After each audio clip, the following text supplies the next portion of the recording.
Hello, everyone. I'm Dijon, I'm Ira. and welcome to the Mustardcast, the podcast about the art of storytelling and how it's used across different mediums. Make sure that you like, comment, and subscribe if you want to see our channel grow, and to click the notification bell so that you're notified when we post. As always, free Palestine and do everything you can to support them. So, today we have a special guest. We have Natasha. Hello, Natasha. Hi, my name is Natasha. I'm a long-term anime fan, also the co-worker of the two hosts here, and a fantasy and sci-fi writer. So I'm excited to be here and to chat with you all about a certain movie that has a certain anime film that has recently dropped, and also learn more about what everyone's watching. Yes, Natasha is a coworker of me and Naira's, and we've had some great conversations about anime at work, and I was like, since you guys both saw a certain movie we'll be talking about later, I should bring you on to talk about it because I'd like to have a good discussion. But we like to start our podcast just talking about what cartoons we've been watching lately. So Ira, why don't you start, and then Natasha can go after you. So, of course, there's the movie that we will name later, but we'll get to that later. Secret movie. I've been great movie. I've caught up on that or I'm almost caught up on that one Yuri anime. It's like There's No Freaking Way, I'll Be Your Lover or whatever. And also started the reading. Well, that's not. I forgot where I was going with that. I've caught up on that. The last season episode came out last week, and I'm kind of scared to watch it because I'm gonna miss it while it's gone.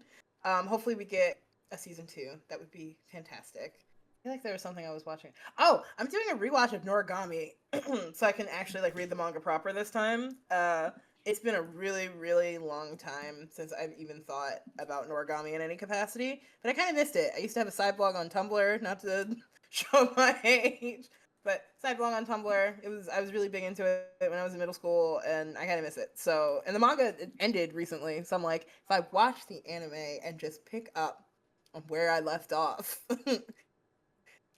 In the anime, in the manga, it'll be easier to finally get through and see the end. Which I've been wanting to do for a while. Finished my rewatch, my yearly rewatch of Sword Art Online, and it was just as bad as I remember it being. But fun, but fun. I'm debating on whether or not I'm gonna watch Alfheim this year. Usually I do, but I just don't. I don't have the bandwidth to deal with Oberon and his shenanigans and all that. It's I don't know. Alfheim is like really bad. Like Sword Art is already bad itself, but like Alfheim is like an extra special kind of bad, and I don't think I don't think I want to deal with that. But yeah, go ahead and talk about what you've been watching. So let's see. I've really been in it. I've really been in it lately. So recently, I have completed. Let's see here. Dandadan season 2. I wrapped that up. I've also wrapped up, or in the process of wrapping up Kaiju number 8 season 2. I think it has one more episode before season 2 comes to an end. Which I didn't know that that was out because I watched the first season. Now season two's out, and I'm like, damn, why didn't I know this? And now I'm behind, and I hate being behind. And once I fall behind, I tend to just not watch something. So I'm now trying to decide whether or not I care to watch it because the manga finished recently. I read the manga, and I'm like, I don't know if I liked season one of the show enough to keep watching it. So I might drop Kaiju number 8. Not because I dislike it, but just because I read the manga and the anime is cool, but it's not so good that I'm like, I gotta watch the manga too. I mean, read the anime. I mean, watch the anime too. And because I've had so many people recommend it to me, I am looking forward to starting the summer Hashiru died, I believe is what it's called. And I'm also right now really enjoying the like cyberpunk dystopian anime called like uh Gachi Akuza. Sorry for the mispronunciation. It's a very popular anime right now. People are raving about it online, at least on my part of the internet. And one thing that people are bringing up, they're like, women tend to write some of the best, like anime. And so the fact that the creator of Gachi Akuza is a woman was not surprising to a lot of people. I mean, look at Full Metal Alchemist is one of the best to ever do it. It is the most well-made manga and anime with Brotherhood, where it just is such a tight story. It's not too long, but it has a good amount of length to it, and then it also is just a tight story that's perfect. There's no fat. on that story. It's just a good story, and that's a story by a woman, and that show's perfect. So I get it. But Yeah, that's how there reality is TV is. so much truth to it because like you had said, like Brotherhood is one of the it was one of my first and like still one of the best animes I've ever watched. And if you're watching this, coworker who will not be named, Brotherhood is better than the 2006 anime. You know who Whoa. you I are. also have a friend who believes staunchly that the original is better, and they like refuse to finish watching Brotherhood, and like, get your life together, okay? Grow You're up just right. You're just and wrong recognize that you're objectively. wrong. Grow up, exactly. So for me, outside of Dan to Dan, I've not been watching a lot of anime, despite the fact there's a lot of anime airing right now that I would like to watch. I'm not subscribed to Crunchyroll at the moment, and I'm probably gonna subscribe to Crunchyroll again soon with some shows that are coming out in the fall and winter. So I'll probably start watching a lot of the shows I've um been falling behind on. But I've been watching some more American cartoons, watching Avengers Earth's Mightiest Heroes cartoon I grew up with. I rewatched it recently. There's a reaction YouTube channel I subscribe to on YouTube, and I subscribe to their Patreon. And I do full length reactions with them where I watch it alongside them. I find that really enjoyable, and I've been doing that with Avengers, as well as Batman Beyond. And actually, I lied. There is another anime I'm watching. I'm watching One Piece with them. I decided, despite not being caught up on One Piece, to rewatch One Piece from the beginning and to watch one episode every week because I'm a maniac. Um, and I'm at the beginning of the Arlong Park arc, which is a really fun arc. I love One Piece. One Piece is good. I started to my love of One Piece started to wane because I One Piece has gone on for too long. It needs to end. Um, and I think the longer it goes on, the less I like it. But rewatching it from the beginning, I'm being reminded why I like it, and I'm like, okay, One Piece is good. Let me not let let me not let it be tainted by current One Piece. I think pre time skip One Piece is peak, but everything after is good. Don't get me wrong, but it's not as good to me. Yeah, One Piece is one of those shows for me where, I remember One Piece when it was like Saturday morning cartoons, which I know I'm aging myself with that, but I'm totally okay with that. I enjoyed One Piece when I was younger, but as I got older, I kind of just fell off of it. And part of that was the fact that One Piece is just a very long series. Like it's very long. And the other part for me that I just couldn't really get behind is, the One Piece art style is really not my favorite. It's really not my favorite. And so I never had a hard desire to go back and watch it the way other people have had. But I understand why people enjoy it. I understand why people like it. It's just for those two reasons there, it's just kind of not my jam. Yeah, it's not for a decent amount of people. I like it. I don't think there's ever been a point in time when I disliked it, especially since I watched it when I was younger. So it's kind of just been with me my entire life.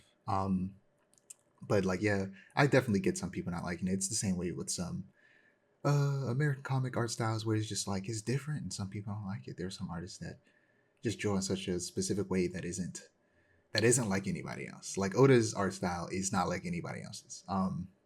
He takes a lot more inspiration from some Western art styles in his, and that's just not for everybody when it comes to anime, especially. I also, you know what? I'm speaking on the art style. I actually don't like the art style as much now as I used to. I think when you read and watch these stories, the art styles evolve over time. Sometimes not for the better. I think people like Taikubo and Kishimoto, Naruto, and Bleach, their art styles changed a lot over the course of those manga. And it's not that they started bad, but they started in a very particular way. There's some people who like those earlier art styles, and some people like their later art styles. I like both when it comes to both of them. Um, with One Piece, I prefer the way it used to look, and the way it looks now isn't bad by any means, but it is different, and I don't like it as much. Especially now, it's in the anime. Especially the anime kind of women in One Piece are built strange, and it's very exaggerated in a cartoony way that I'm not a fan of. But earlier on, it's not that bad. It's not as bad as it becomes. And it gets real bad, especially the anime. I think in the manga, it's actually still, again, strange, but that's kind of just his art style. But the anime kind of takes it further. So, like, so any weird body shape on a woman you see in anime, it's honestly not as bad in the manga. They in the anime they decide to, for the sake of I guess the, you know, being able to draw it easily, um, they change it in a way that makes it look very interesting to say the least. That I'm not the biggest fan of. Yeah, so again, on my like piece of the internet, that is a point that I've heard fans of One Piece make, where they're like the women in the anime, their body parts and everything are like very amplified and exaggerated in a way that is not true in the manga. And that has been like, you know, a critique, I would say, of the anime. Not like a major critique, but it's something that people that people discuss. But I would say if you ever decide to get back into it, they're remaking it. So they're going to do it again from the beginning, but cut out all of the filler. So they're probably going to get through it a lot faster with the remake. So you might as well just wait for that. Not gonna happen. Oh, that's unfortunate. Sorry. I'm sorry. It's just yeah, it's not going to happen for me. I there are so many other shows to watch. There's so much like good content and media in this like global world we live in that I'm kind of like if I'm not feeling a show or something, on to the next. But yeah, moving on to some trailers and news, starting with we're probably gonna talk about a lot of stuff that you haven't seen, Natasha, because I sent all of this to Ayer in a Discord channel we have for the Mustcast. But feel free to like Google it and like watch some of these trailers in the background if you feel the need to. But we're gonna start with the Black Knight by Gendy Tartakovsky. He shared a test animation clip from his new film. I saw it on Twitter and Instagram. And on Instagram, he posted it with the caption, "Well, this might get me in trouble, but gotta try a new strategy. About 6 years ago, we started development on a more adult animated action movie, The Black Knight. We developed it for a few years. The studio liked what we were doing, but they were unsure if there was an audience that would go see it theatrically. We made a down and dirty test and still no go. So to try something different, I thought I would share the test to see if it can get a groundswell of excitement that would change the studio's mind. I won't share the details of the story except for one element. Excuse me. Our knight armor is 20 feet high and controlled by a knight inside using ropes, pulleys, and levers. The setting is around the 14th century. And that's all Gindi wrote. And in the test footage, it is a giant, like he said, 20-foot high suit of armor fighting a ninja. And it was really cool. And supposedly the studio he may be referring to is Sony Animation. And if anybody doesn't know who Genndy Tartakovsky is, he is the mind behind Dexter's Laboratory, Samurai Jack, Symbiotic Titan, and most recently Primal and Unicorn Warriors Eternal on Adult Swim. But not most famously for him, but the thing that probably has made the most money that he made, or was like a lead on the project of, is the Hotel Transylvania series of movies. Which, if I'm not mistaken, that's Sony, right? um, so this man who made them a lot of money with this very popular animated project, he has another idea, and they're like, nah, I don't think people would like this. And then he posted, and everybody's like, no, we like this. We like this guy, and we trust this guy. He makes good stuff. You release it, it's people are gonna like it. It's about advertising. It's also adult, and that's the big thing that I think that's holding it back for Sony. I feel like studios think that the audience for adult animation is small, but every time a really good animated movie comes out, they're proven wrong. Also, the entirety of anime proves them wrong. It's just that there aren't many, especially Western animated movies made specifically for adults, because the money and time required for them are considered better spent on the guaranteed audience of children that animation is perceived to only be for. If time and money was spent on changing the general audience's perception of what animated stories can be, I think that studios would be likely to make more money in the long run. But they don't want that, or care really about pushing the artistic medium of animation forward. They just want easy money, guaranteed money. But what are your guys' thoughts? It's like what you said about the marketing I think is really really true because like this is effective marketing. I would watch this. Doubly so because it kind of has that like element of like, ooh, I'm not supposed to show you this, but I'm showing you anyway. And I think if, especially for marketing adult animation, if they lean into that kind of thing, like, ooh, this is a whole like thing, like get the intrigue and the mystery up. I think that'd be really really successful. But also, I'm very biased because I'll watch anything that Gennady Tarkovsky makes because I think Samurai Jack is one of the greatest cartoons to ever exist. So, I was also just going to add that one Samurai Jack, yes, absolutely, like it's chef's kiss. But mhm. in terms of like talking about the marketing, I was going to add that I think companies, and I'm not justifying this, but I think companies look at like marketing towards kids as like a long term return on investment. Because Oh, true. if you like air quotes get, but if you um get your brand associated with someone's childhood and that nostalgia, that carries them throughout life and they will be customers for like 50 plus years, whereas like people who are already in their 30s, will be customers or customers for maybe like four more decades. Not to sound like sad, but like so I think it's also about like what's the long term return on investment, and that's how they Investment, decide yeah. where they want to market. Yeah.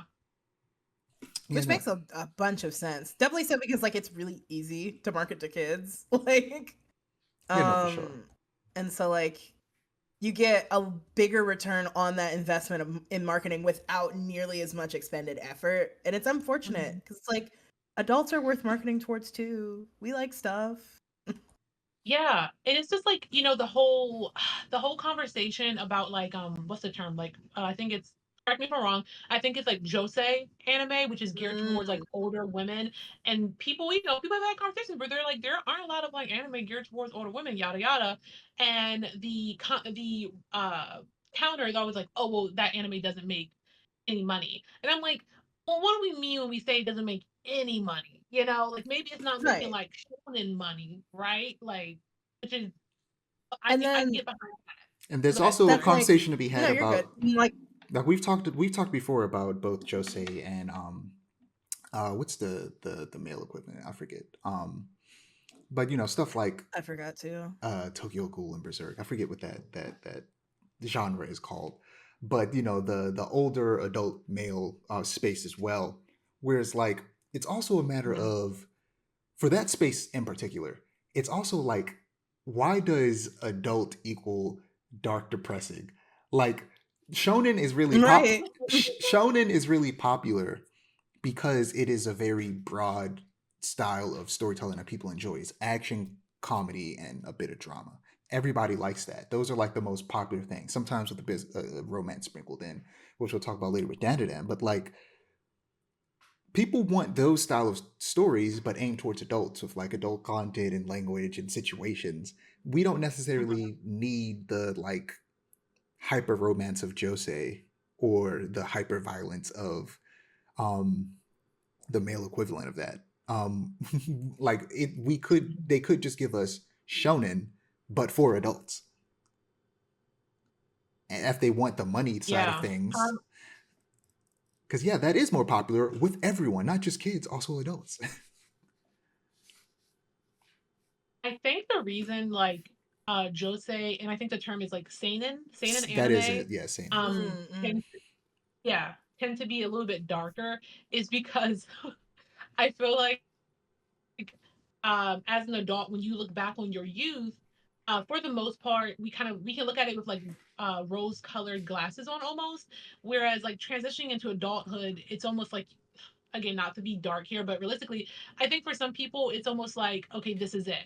All I do is go to work, clock in, clock out, go home, eat dinner, go to sleep, and maybe they don't feel so great about their lives. And so I think the topics that are covered are the topics that are covered in Josei and Seinen versus like shonen. The difference is just like how people actually feel about their adult lives, um, and the reality break that does occur when you transition from being a kid to, having to be a functioning adult in the world. Yeah, for sure. Yeah. That's definitely like there's room for those stories. There's room for those darker stories. There's room Mm-hmm. for those, quote unquote adult stories. But the reality is, Mm-hmm. like you said, they aren't doing as well as shonen because the adults are also watching shonen. Like Yeah. that's the popular thing. That's the thing that most people like. So it's like, yeah, you can still give us adult content within that genre. That genre doesn't just have to mean boys because it already doesn't just mean boys. And of course, a bunch of people, Right. femme identifying people watch shonen anime, and then of course the adults. So I was it's just say like this is meant there's to like be that Gendy's working on is meant to be. You look at the art style; it very much is the style of art style that he works in a lot of his projects, which. Just from the outside looking in, not knowing that this is supposed to be more adult oriented, you would assume it's for kids. But it's not necessarily like he's saying. This is meant to be more adult. Like the last two projects he made, on Adult Swim were that more higher rated, adult rated things with a lot more violence. Some a bit more mature themes with Unicorn Warriors Eternal and Primal especially, which is about a caveman and a dinosaur, fighting through Mm-hmm. ancient times, and there's a lot of blood and violence in that. And you could very much you could tell those stories and I think make money because the I think the big problem here is especially in the West especially removing anime from that because anime is different because they actually even though they still have the problem we just talked about, at least they recognize that adult watch cartoons. Over here they think that, oh no, cartoons are just for kids and we can't even use that medium to tell stories for adults. Like, can you guys name any movie made in the West that is 100% like this is an animated movie and it's for adults? Um, The first thing that in comes to the my mind, West. unfortunately, That's is Sausage Party, which is oh insane. And yeah. that is And that's also the precedent we've yeah, set. that's a conversation to be had because adult animated cartoons are like that. They're like, okay, it's adult animated cartoon. Now it's going to be this weird, gross comedy. That's that's Raunchy. that Yeah. that's Like what adult cartoons are in the West. and it's like I know there's that like parenting of like, oh, sex sells, but like it doesn't it doesn't have to be like that. Sometimes I want to watch like an animated movie with an actual plot and it's not just like dirty jokes the whole time because like Mhm. as an adult I am multifaceted and it's like it's insane that like we have set this precedent of like, oh, adult animation has to be like, raunchy or else it won't sell because it's like it's frustrating because it's like adult animation stuff will come out and I'm like, oh, I'd like to watch that. And then it sucks because they lean too heavily into trying to be dirty and being like, haha, eyebrows raised. But it's like, it's not fun. It's quite boring actually. Yeah, I think honestly, I think the easiest way to kind of, make animation that is clearly geared towards adults without even having to like go dark or dramatic like we usually see is literally just to make the characters older. And I think Mm. Exactly. I Jujutsu say that all Kaisen, the which time. yeah, Jujutsu Kaisen, yeah, just like make the characters older. And Jujutsu Kaisen is like one of those shows where I will still have people tell me like is shonen, and I'm like, is it though? And even if it, I mean, even if it, however people, whatever category people want to put it in, what one thing that makes Jujutsu Kaisen appealing is the fact like you do have these high school characters, but you also have characters who are like in their late 20s and 30s, characters like Nanami Hmm. who are just like, man, I just want a vacation. It's like relatable, Nanami, relatable, Yeah, like Gojo is like Right. 28. Mm-hmm. But Gojo's also a crash out, so I don't know about him. Yeah, but yeah, you also have like there's some things that blur the line. Like there's Attack on Titan, which starts off being about teenagers until there's time skip and they're older. But that is that's a shonen, but it's that borderlines on sating in terms of its like storytelling. Mm-hmm. Um and like yeah, Yeah. you have things like that like that is, put into the magazines of a specific genre, but kind of borderline become something different, like Jujutsu Kaisen and Attack on Titan. And like, yeah, just making them older. I've said it before in and this is going to borderline on some things that we're going to talk about with Dan, but like in terms of like over sexualization in anime, um and how it's weird and it shouldn't be done. Like we had a brief conversation, me and you, Natasha, about how it's not that sexualization itself is bad. That's fine. It's a thing. Like Ayer just said, sex sells to an extent. Like we're like there are some weird people out there who are just Puritans who don't want it in anything. But to an extent, it's like it's okay that it exists in things, and it's okay to sometimes, I think, sexualize a character. It's overdone, and it's of course aimed at the femme characters. It needs to be equal opportunity, and it needs to be not done as much and as heavily. And it's less weird when the characters are adults, obviously, because unfortunately, shonen anime, the most popular genre of anime, does it all the time, and the characters are always teenagers, and people need to be in jail. It's weird. It's very weird. There's a lot of people out there who need to be in jail because of because of the stuff that they put in those books. For sure. And just simply making them like college students would, even if they were to still do it at the same level that they're doing it now, make it a little less weird. But of course, they still shouldn't be doing it at the level that they're doing it now. Like the pervert character, that trope should be dead and buried. And I have an idea of how to like begin the start of that. And the idea is to kill Master Roshi. Master Roshi's a character that's got to go. Oh, yeah, he gotta go. I don't know why he's still alive. Has to go. You know the crazy thing though? I want to kill him, but then I also want them to make a spinoff about him when he was younger. Which I feel like both those things can coexist. I fear because I feel like you tell a story about him when he's younger, and have him be less of a pervert when he's younger, and have it be like as he got older, he became he cared less when he got older, but when he was younger, he was like trying to be a bit more suave about it instead of being creepy. Like he was Sanji when he was younger, and then he became Brooke when he was older. So the speaking of like just like again like fan service and the pervert and objectification in anime and whatnot, that is one reason why I could not get behind Fire Force. I was done. I was like, this is too much. I've been watching anime for a long time, so I am used to like the male gaze and like a certain amount of fan service. I am accustomed to it, but oh my gosh, can we please get a break? And the thing is, after watching it, and then where it's like she gets her powers from taking her clothes off, it's insane. And then after I dropped it, and I had got my like cousin had got me the first volume of Soul Eater, which is by the same person, for my birthday, and I was reading it, and I think I think it was maybe you, or maybe I'm mistaken for somebody else, but like you like recently had rewatched Soul Eater, I think, not too long ago, or at least maybe not super recently, but more definitely. It was me. I do it at least once every year. Yeah, and I don't know if you've read the manga, but I feel like the perverted stuff is like 10 times worse in the manga, or maybe I'm just misremembering how bad it is in the anime, because I know it's there, and I know there's some weird stuff with manga in the anime. You're not, but it seems like it's worse in the manga. And that lets me there was like, oh, it's so much worse. The signs were there. The signs were there for this author. And it's like, that's what really like impact. Like I love Soul Eater as a concept. It's so cool. The world is so cool, and like that's why it was one of my first, and so I have like a very fond nostalgia for it.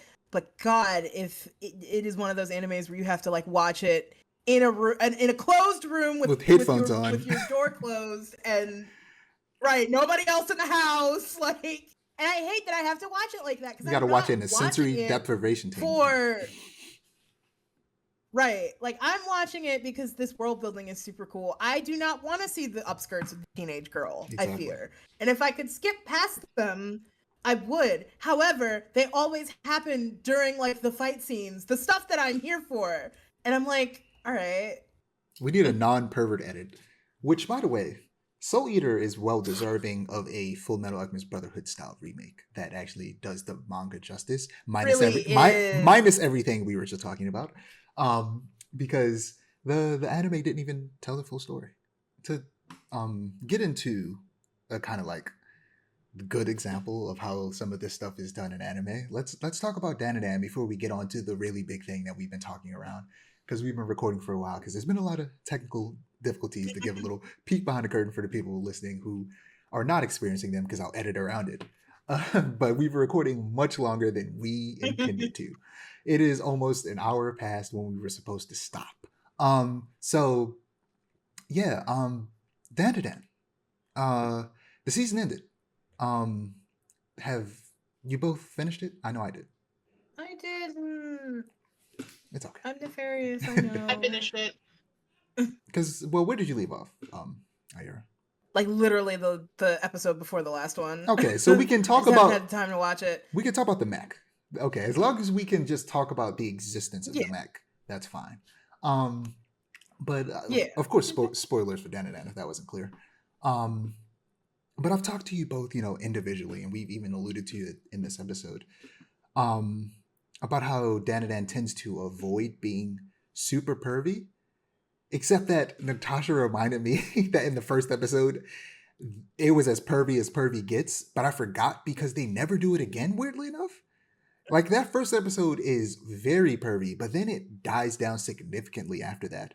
And it never really gets anywhere near that bad. Again, the closest we get is the episode with the Loch Ness Monster where they all get naked. But I mentioned to both you guys how in that episode, they almost go out of their way to avoid leering at the girls once they take their clothes off underwater so that they can move faster. And they don't get completely naked. I think Okaroon, I think he's completely naked for, some comedic related reason that happens, um which kind of flips the usual of what happens on its head. And when they get naked, they still have their undergarments on. They don't try and like get weird about it and like zoom in on them, and there's a lot of really fast action that happens that kind of like prevents that from being seen to begin with. And then a sex joke happens where now Okaroon's completely naked in the hallway. um Momo is half naked in the hallway, and then all of their classmates are watching them, and it's done for that specific joke, and then they move on. And that's how, after that first episode, a lot of that's treated in the show, and I like that. I like that they're not over sexualizing the children, and they're not telling Mm. those type of jokes like a lot.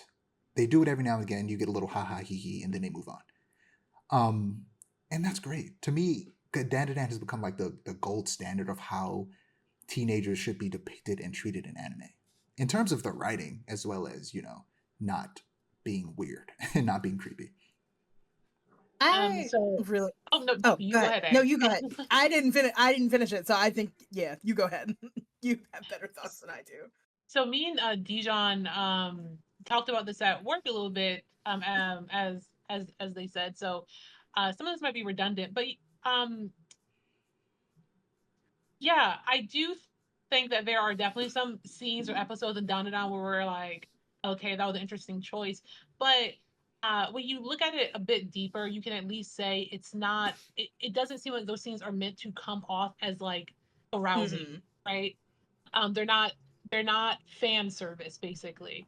If anything, I would say that I think Don to Don does lean into that awkwardness that comes with like youth basically, and the first time you're falling in love and like hormones Right. and your first crush and that sort of thing. So I think it leans more into that because realistically for most of us in like middle school or high school, what's our worst nightmare? Yeah, somehow showing up to school naked in front of our crush. Like I think I can see where they were going with that.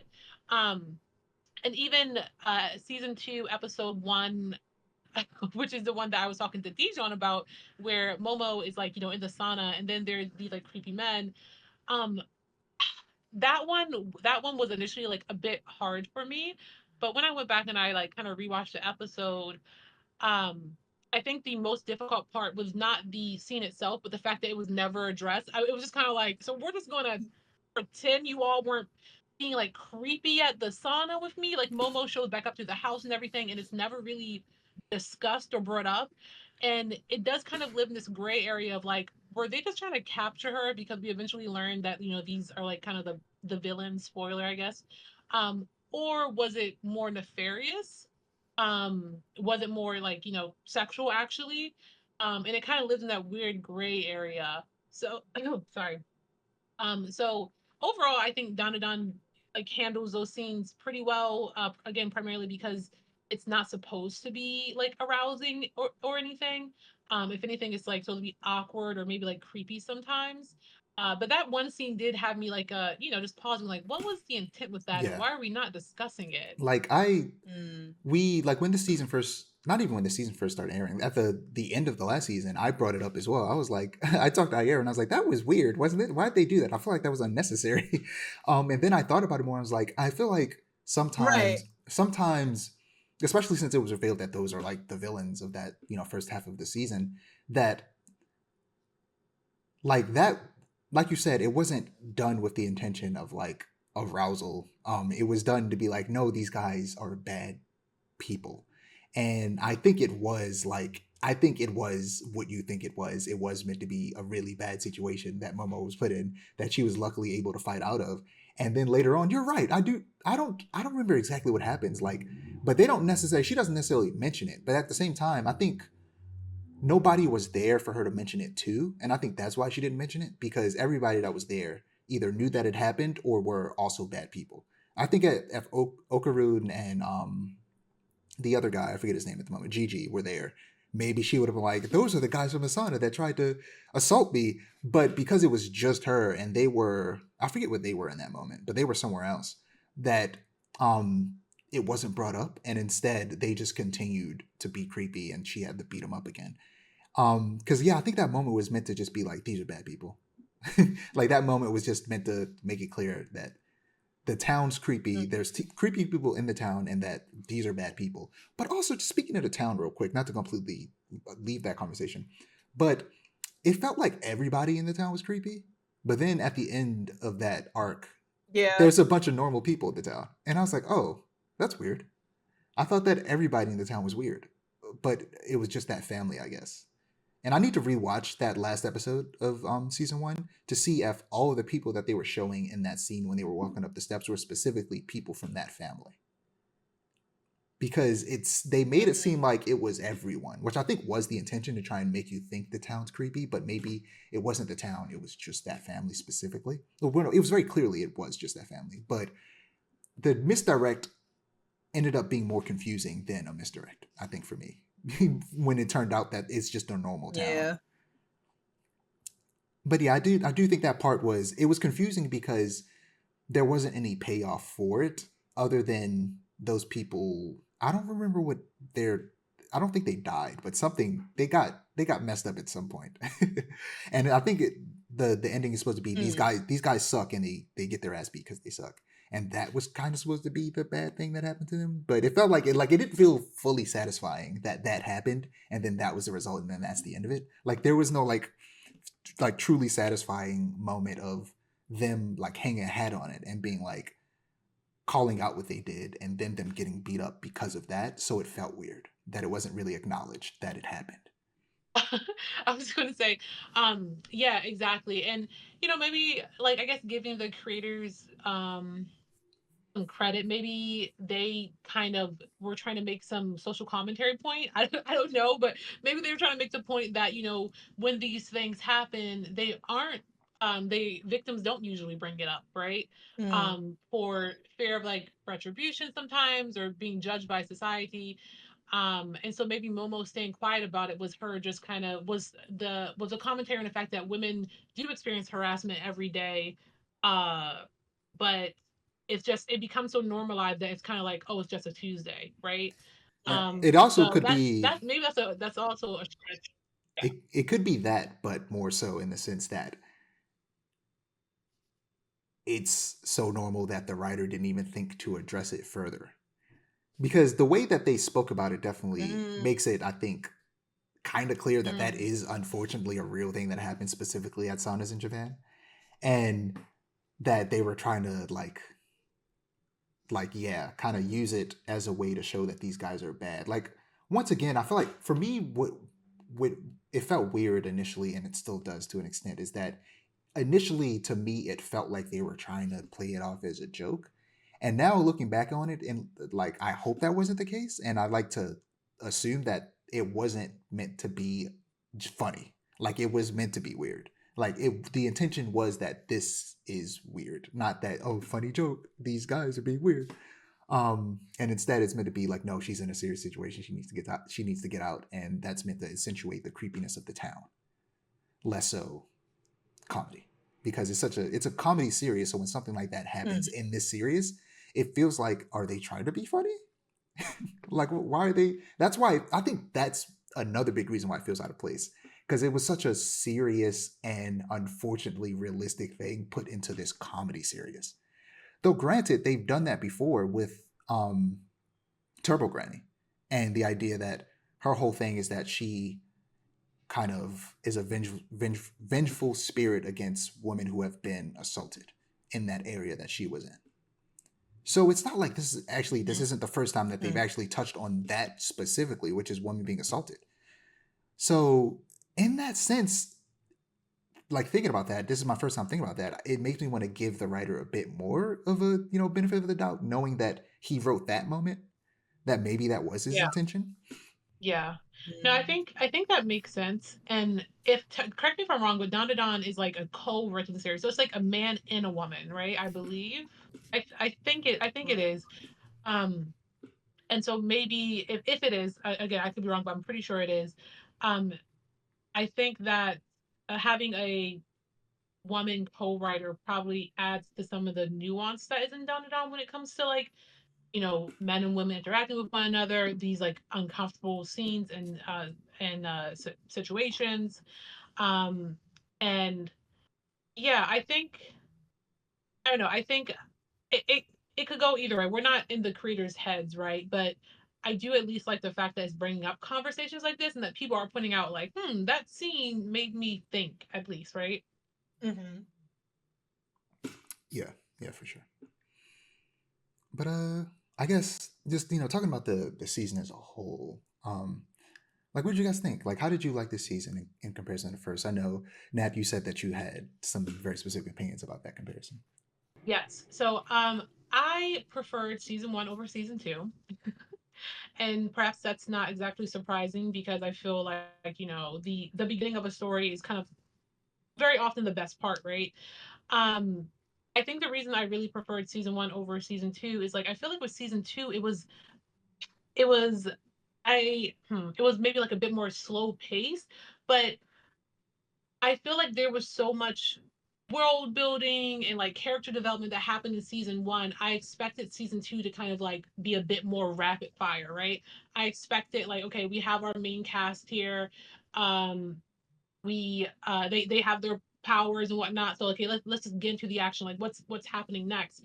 And in season two, I didn't really get that. In season two, it kind of felt like season one part two almost, where Well, there that's was still exactly what it like is. this well, Because yeah, you know yeah, what I mean. anime seasons are Yeah. essentially split into two and released separately nowadays. So I mean, for all intents and purposes, we've talked about this several times on the podcast, me and Ira, about how season two of Dan to Dan is just it's just a continuation of season one. So I mean, really, if you think about it from that point of view, this is just season one part two, and next season maybe you'll get what you're looking for, especially since they did also introduce what feels like is the final main cast member. And now from here, now that we have Okay. everyone, you might now be getting the rapid fire, you know, every couple episodes is a different arc, them dealing with a different monster type thing. But I'm sorry, go ahead. I didn't mean to cut you off. No, no, no. You're listen. You're totally fair. Okay, so that makes more sense then. Again, I also don't read the manga, right? I'm mostly in anime, so I'm only coming from that perspective. But that was one of my main criticisms about season two. I did really like the what is it? Gigi's like spirit is called like One Eye or something. The What's it Evil called? Eye. What's the monster called? Evil Eye. Evil Eye. Mhm. I remember that because I was playing Hades 2 last night, and one of the keepsakes is called the Evil Eye. Um, I really like Evil Eye. I particularly like the episode where they're trying to, like exercise Evil Eye out of Gigi, and they have to bring in that rock band. With I thought I thought that was the lead a singer great for that episode. is the lead singer But from I an do, actual actual band called Dragon Force, and I was like, that's cool. They brought him in for that. Oh my gosh. I didn't know that. Yeah, so that was one of my favorite episodes. That being said, I do feel like the evil eye I feel like the evil eye thing, particularly like the hot water, cold water, I was like, oh man, we got to figure this out. Like that went on for a little bit too long for my taste, and I kind of got tired of evil eye just like freaking out and exploding uh sometimes. But overall, like I enjoyed the season. Again, my main criticism is like I just wanted more because I felt like okay, we have the foundation, let's kind of go. But as you both are saying, it's not so much a season two, but just like the other half of season one. So that's probably why I didn't get that action that I was looking for. But yeah, any thoughts on the season so far? I know you're one episode from finishing it, but especially if you have any thoughts on the Just, the new character, the one that was introduced, towards the end. I forget his name. I think he's neat, but I want to learn. I forget his name also. I want to learn a little more about him before I like, I don't know. I don't know. Yeah, I agree with Natasha in the way that like the Evil Eye arc went on for way too long. Yeah, I think he's hilarious, and I love the design for the Evil Eye. But I'm like the whole time I was watching it, I'm like, okay, okay, we get it. Okay, like, and I think a big part of that also is because Ida's arc didn't go on for nearly that long, so I expected it to be that kind of the same level, but it wasn't, and I'm like, okay, it kind of overstayed its welcome, which is unfortunate Yeah, because especially because they tied it I think in GG is cool. with another arc, and because it felt like it was extended because the arc from the beginning of the season dealt with the evil eye, and then it continued into Mm-hmm. the rest of it. Whereas, like you said, with Ira, it was like the monster they were dealing with was directly connected to stuff with Ira, and then that was all. That was her story. It was contained in that arc. Whereas this, they continued that arc Right. further from beyond those episodes. So it felt like it went on too long. But it's also the beginning of the series, I and also it's also thinking about it as part of season, like essentially the end of season one. In reality, does make it a bit easier. Like, okay, I guess this is the end of season one, so next two seasons are technically going to be, season two. I was also going to say, I think season one, we all know the episode where it gets into like the background of like Ida's spirit creature. I don't I guess spirit monster, spirit creature, whatever. The like the dancer and the mom and like what happened to her daughter and all that stuff, which is one of the most like gut wrenching episodes of the entire season one, and Mm-hmm. probably like just a very emotional Oh yeah, episode for like anime overall. that's another episode I where this writer does a really good job, like kind of showing like the Mhm. horrors of women in society, which is like a weird through line in this show. Yeah, yeah, it was it was a hard episode to watch, and I was definitely one of Mm-hmm. those folks that I was like googling like, well, does her daughter make it out alive? I'm just like, oh god, like holding. Yeah, exactly. Like I'm holding on to hope. We know how that goes, but I think in season two they were trying to do that with the evil eye when they showed his background, right? And they Mm-hmm. showed like the little boy dancing and that sort of thing, and it did not hit the same. It did not give me Yeah. that emotional impact, even though the story is tragic, but it it did not leave me gasping and like holding on, like hugging myself as I watched the episode the way the uh the way the episode I mentioned for season one did, and I'm not sure why that is. Mm-hmm. Yeah, I agree. I think that I'm trying to remember like was that the entire episode? Because I think that's the big difference. Also, the episode they did it with Ira was like this very like it was like an art piece. It was like they were going out of their way to have it be extremely different from the rest of the show. Like they were doing a bunch of really weird Mm-hmm. and interesting techniques in that show that they don't ever do again. Like that episode was like they went out of their way to make it special. Whereas with this one, it was a Right. very basic, regular anime flashback type thing. And I think that might be the major thing is that they didn't really like frame it in a way that would make you care about that more as much as you did the backstory with the Silky. Yeah, no, I agree. I also wonder if it's like, t- tell me, I'm trying to remember, but season 2, and I should remember because I just finished watching it, but when they have the episode where they go into the Evil Eye's backstory, it's like when the Evil Eye was a human, I don't think they give extra context into why he was being mistreated. Am I misremembering It maybe? was because he was being sacrificed so that the mountain god wouldn't erupt the volcano. Okay, so they do go into it, and I just completely forgot. But yeah, it did not emotionally hit for me the way that other episode from season 1 did, and yeah, I think what you said, Dijon, also makes sense. Like the art style was probably part of it, and also the score they used for the like Dancing Silky from season 1. When that entire backstory is playing out, the music, oh my god, Mm-hmm. it's like it's emotionally heightening. Yeah, Whereas with Evil Eye, I just don't really get that. I was just like, okay, we got another flashback of some trauma. exactly. It was just, yeah, it was a normal anime For sure, flashback for as sure. opposed to the other one made it like a whole like different thing. Whereas like Cinematic, this could be a like, short film by itself outside of this show, and you would still feel bad. Like without the context of the everything surrounding it with the show, yeah, you would still be able to watch that flashback and get just as emotional. And that's what made that work as opposed to the Yeah. Evil Eye one, which was kind of just done to explain the Evil Eye. But also, it was a that episode was the beginning of the season was just doing a lot overall because you also had the worm, and then you had the family, and then you had the Evil Eye. It was just a lot. It was just a lot all at once. If they were mm-hmm. all separate, Mm-hmm. if those were all separate things, like the family and the worm were one thing, and then the Evil Eye was another thing where it could get its own attention, then maybe it would have Mm-hmm. worked better. But they just shoved it all into one, and that kind of Yeah. muddled things up a bit. Moving on to the last big thing we have, and speaking about sad backstories, we're gonna go to Demon Slayer Infinity Castle. Not just sad backstories, but you also know comparing backstories and how some backstories are better than others, and we'll get to that. So we're gonna talk about the Infinity Castle. We're gonna start just giving our top view thoughts, like no spoilers. And then we'll get into more detail. Um, I'll just start. So I hate to start this way, but I'm gonna start with a tiny bit of negativity. I don't like to do that, but this isn't like me saying it's bad or anything. I loved it. It was great. So actually, no, let me not start with negativity. It was good. I liked it. It's Demon Slayer. It's UFO Table. Their animation is gorgeous. The story of Demon Slayer is just a very simple, sweet premise that is just really fun to watch every time, every season, every movie. It's a good time. Um, but this movie was too damn long, and it should have been a season of television. It should have been TV. Because let me tell you something. Around like, because this movie was 2 hours 35 minutes.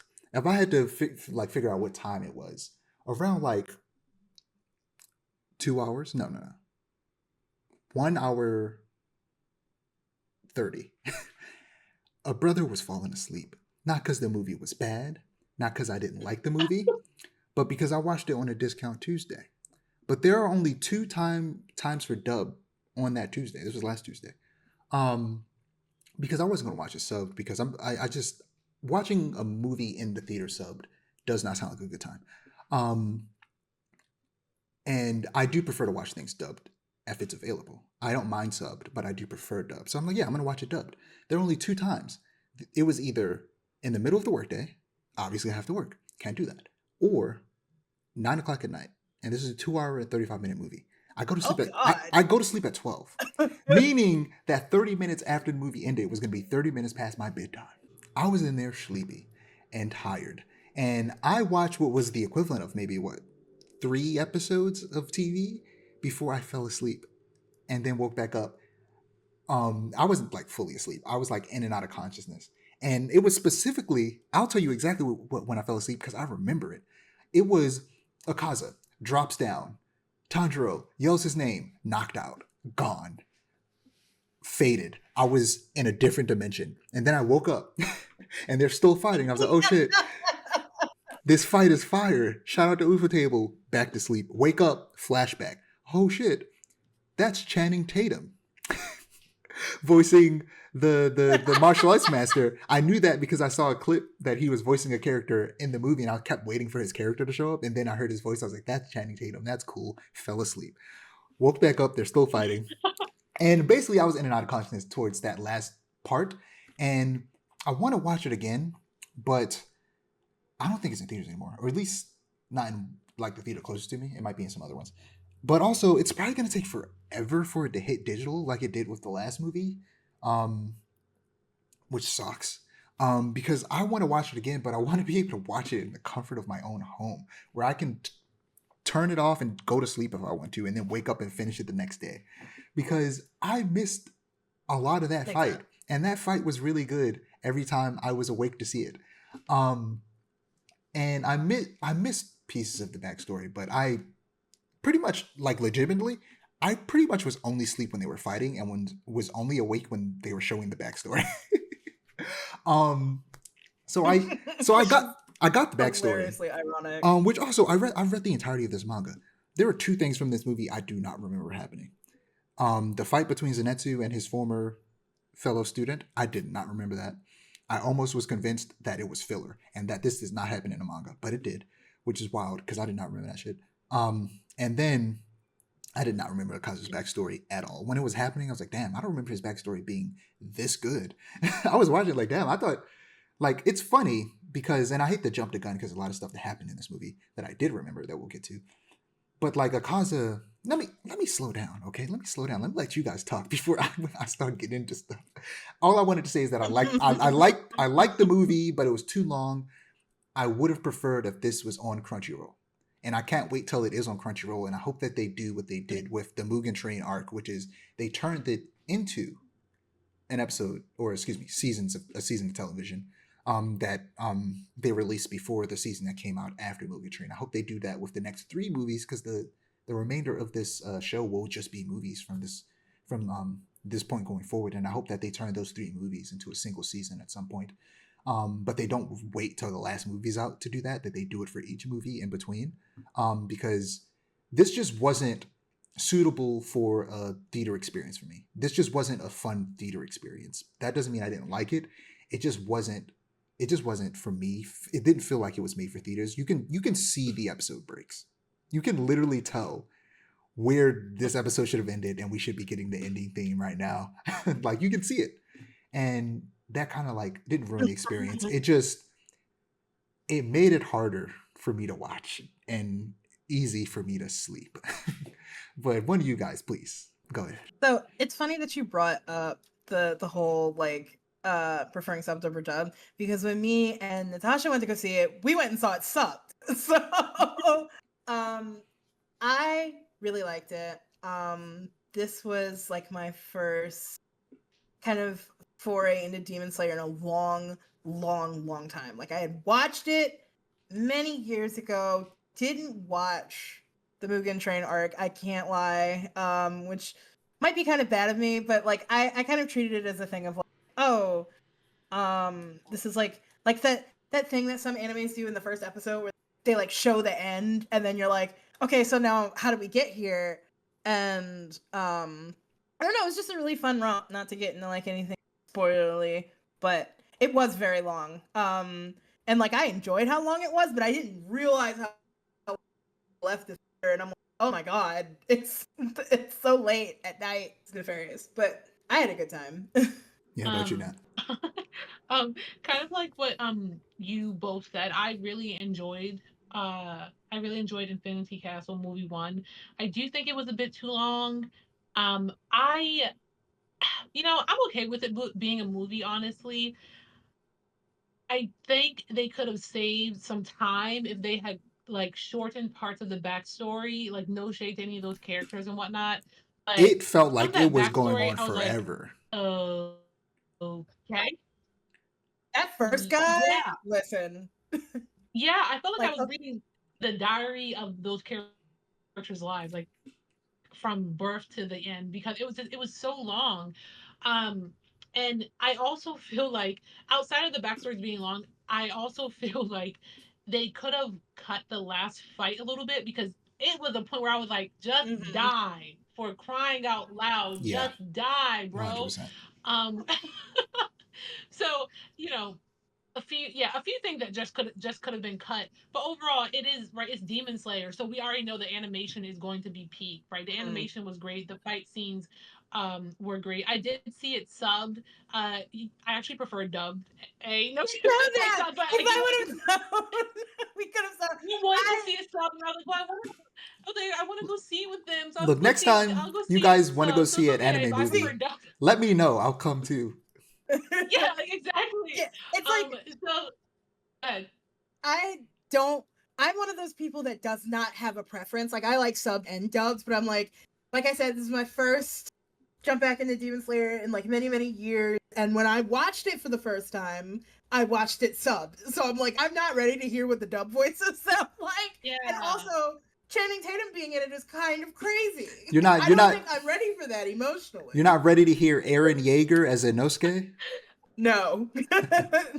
Frankly, it would have broken my immersion, I fear. And that's a big part of when it comes to like seeing things in theaters, especially like anime movies for subbed, because it's like I want to be immersed. And if this star-studded cast that they hired for this movie has Channing Tatum in it, that breaks my immersion.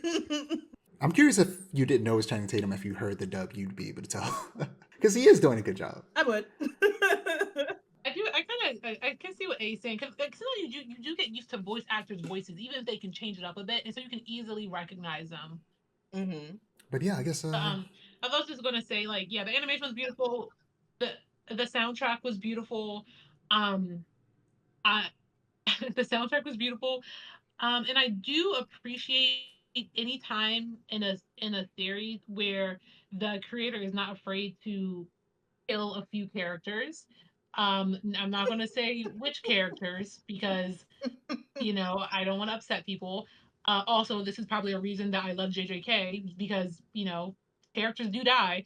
Mm-hmm. But yeah, I appreciate a creator who's willing to kill their characters. And one thing that also I really enjoyed about this film, and I think a lot of people were looking forward to this film, is like Zenitsu. I pronounced that wrong, but Zenitsu fighting, but fighting while awake is such a big deal. But yeah, let's now that we've gotten those thoughts out of the way, we Wait, can what get. happened? No, I was just agreeing with you. But Mm. get now that we got the initial thoughts out of the way, let's just dive into spoilers. Full spoiler alert. We're getting full deep spoilers into the movie. So if you haven't seen it, don't watch this if you care about spoilers. If you don't, feel free to listen. But let's just start with what you were just talking about, the death that I knew was coming because I read the manga. I read the entirety of the manga. It's good. I liked it. And that moment, that moment I was waiting for because I remember going like that moment. I was like, I know she dies, and I remember it sucking, and I remember her student runs in. I'm going to not say things that I know happens in the future because in my brain there's other things surrounding that moment that I was trying to remember. That I got jogged my memory of when I was hearing other people who read the manga talk about it online. I was like, oh yeah, that does happen later. But like, yeah, like I was sitting there like low key the whole time I was watching it. I was the moments that I remember from the manga. I was just watching, thinking about how I remember in the manga. And that moment was great, and immediately that scene alone gave us a new most hateable demon because of course later on we grow to actually kind of like Akaza, but like even before that happens, I feel like this guy Upper Two becomes the most hated upper demon immediately because he's just annoying and very clearly some type of weird. I hate to say it, but sexual deviant. He's a weirdo, is what I'm trying to say.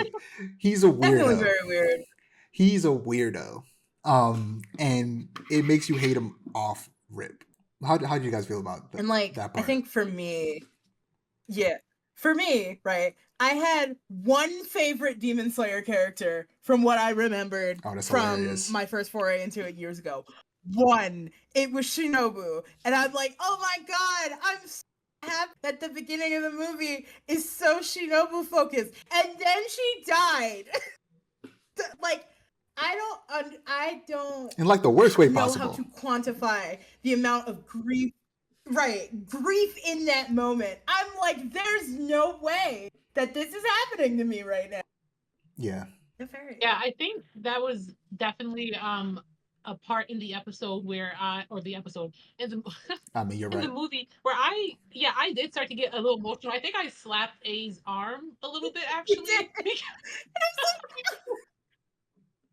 I was like, I was just like, oh my god, and I will be honest, I was kind of holding on to hope that that character would make it out, and then I Mhm. quickly realized like, oh no, I was like, oh, this is not happening, like this is it. But when I tell you that girl fought, like just the amount of strength she put in trying to kill this demon, Mhm. even though it did not result in this demon actually dying. I just that did emotionally get me because like she was doing it for her sister, but she's also doing it for her mentees, and she's acknowledging like, I'm small, I'm not very physically strong, I cannot decapitate a demon, but this is all I have, and I will do what I can with it. That emotionally got me. Like, I'm tearing up now. Mhm.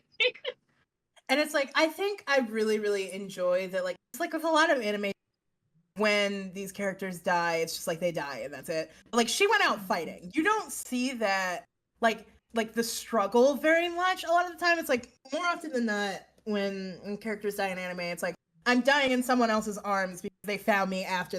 But like, I do like the fact that they like, even to the bitter end, she did not stop trying to cook his ass, and I really, really appreciate that. And I think that kind of like instead of it salting the wound in the way of like, oh, she didn't even go out fighting, like it kind of healed it a little bit. Like I wasn't as torn up as I could have been.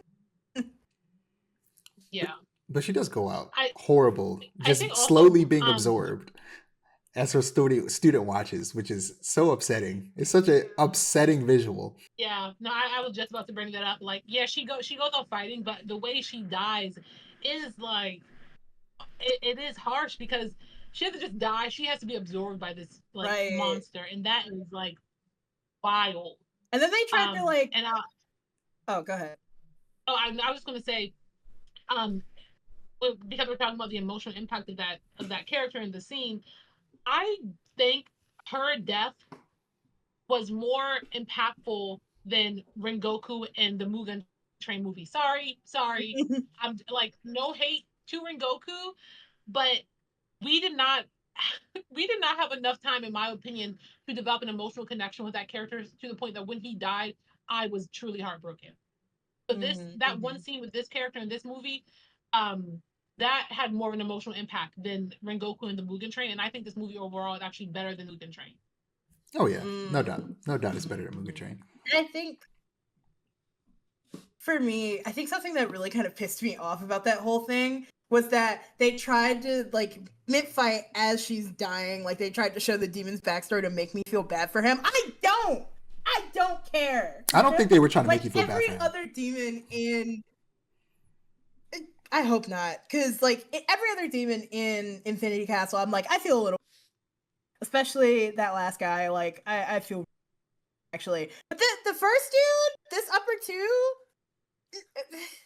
man, Yeah, no, I don't think they were I trying don't to even want to hear that shit. make you feel bad for him. They were just simply giving you his backstory. Like his backstory, Okay. it like shows even more why he's a bad person. Granted, Right. we'll get to this later with Hakaza. I don't want to necessarily get into my thoughts on just the backstories throughout the entire series.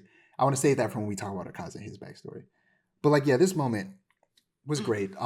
With Rengoku, I think the reason, like, one, he's a very easily likable character, and we got such little time with him, and he was taken so soon, and that's why that hit so hard for so many people, especially like he's a character that was easily likable, and that if he was around longer, everybody would only grew to love him even more.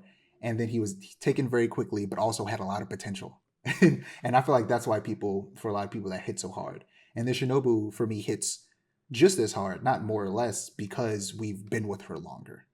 Whereas Rengoku is instantly more likable, and immediately I'm like, this is one of my favorite characters. Shinobu is a character that I grew to love more and more over time because she had been around the entire time. And then at this very end of the story, she's gone, and that's what made that hit so as hard as Rengoku did for me. Whereas Rengoku was kind of just a big explosion of a moment. This was a big buildup of a moment. But kind of just essentially going to the next episode, which it feels like. Let's talk about Zenitsu and his I don't even know, what do you call him? There's a specific word that I keep trying to look for that this guy is in relation to Zenitsu that I just can't find. His peer, I guess. um, Even though he doesn't I think consider it's a him movie that used the they Biso. use the term co-heir, right? Yeah, Or co-heir. co-disciple. I think co-disciple, co-heir is that's a good way to put it.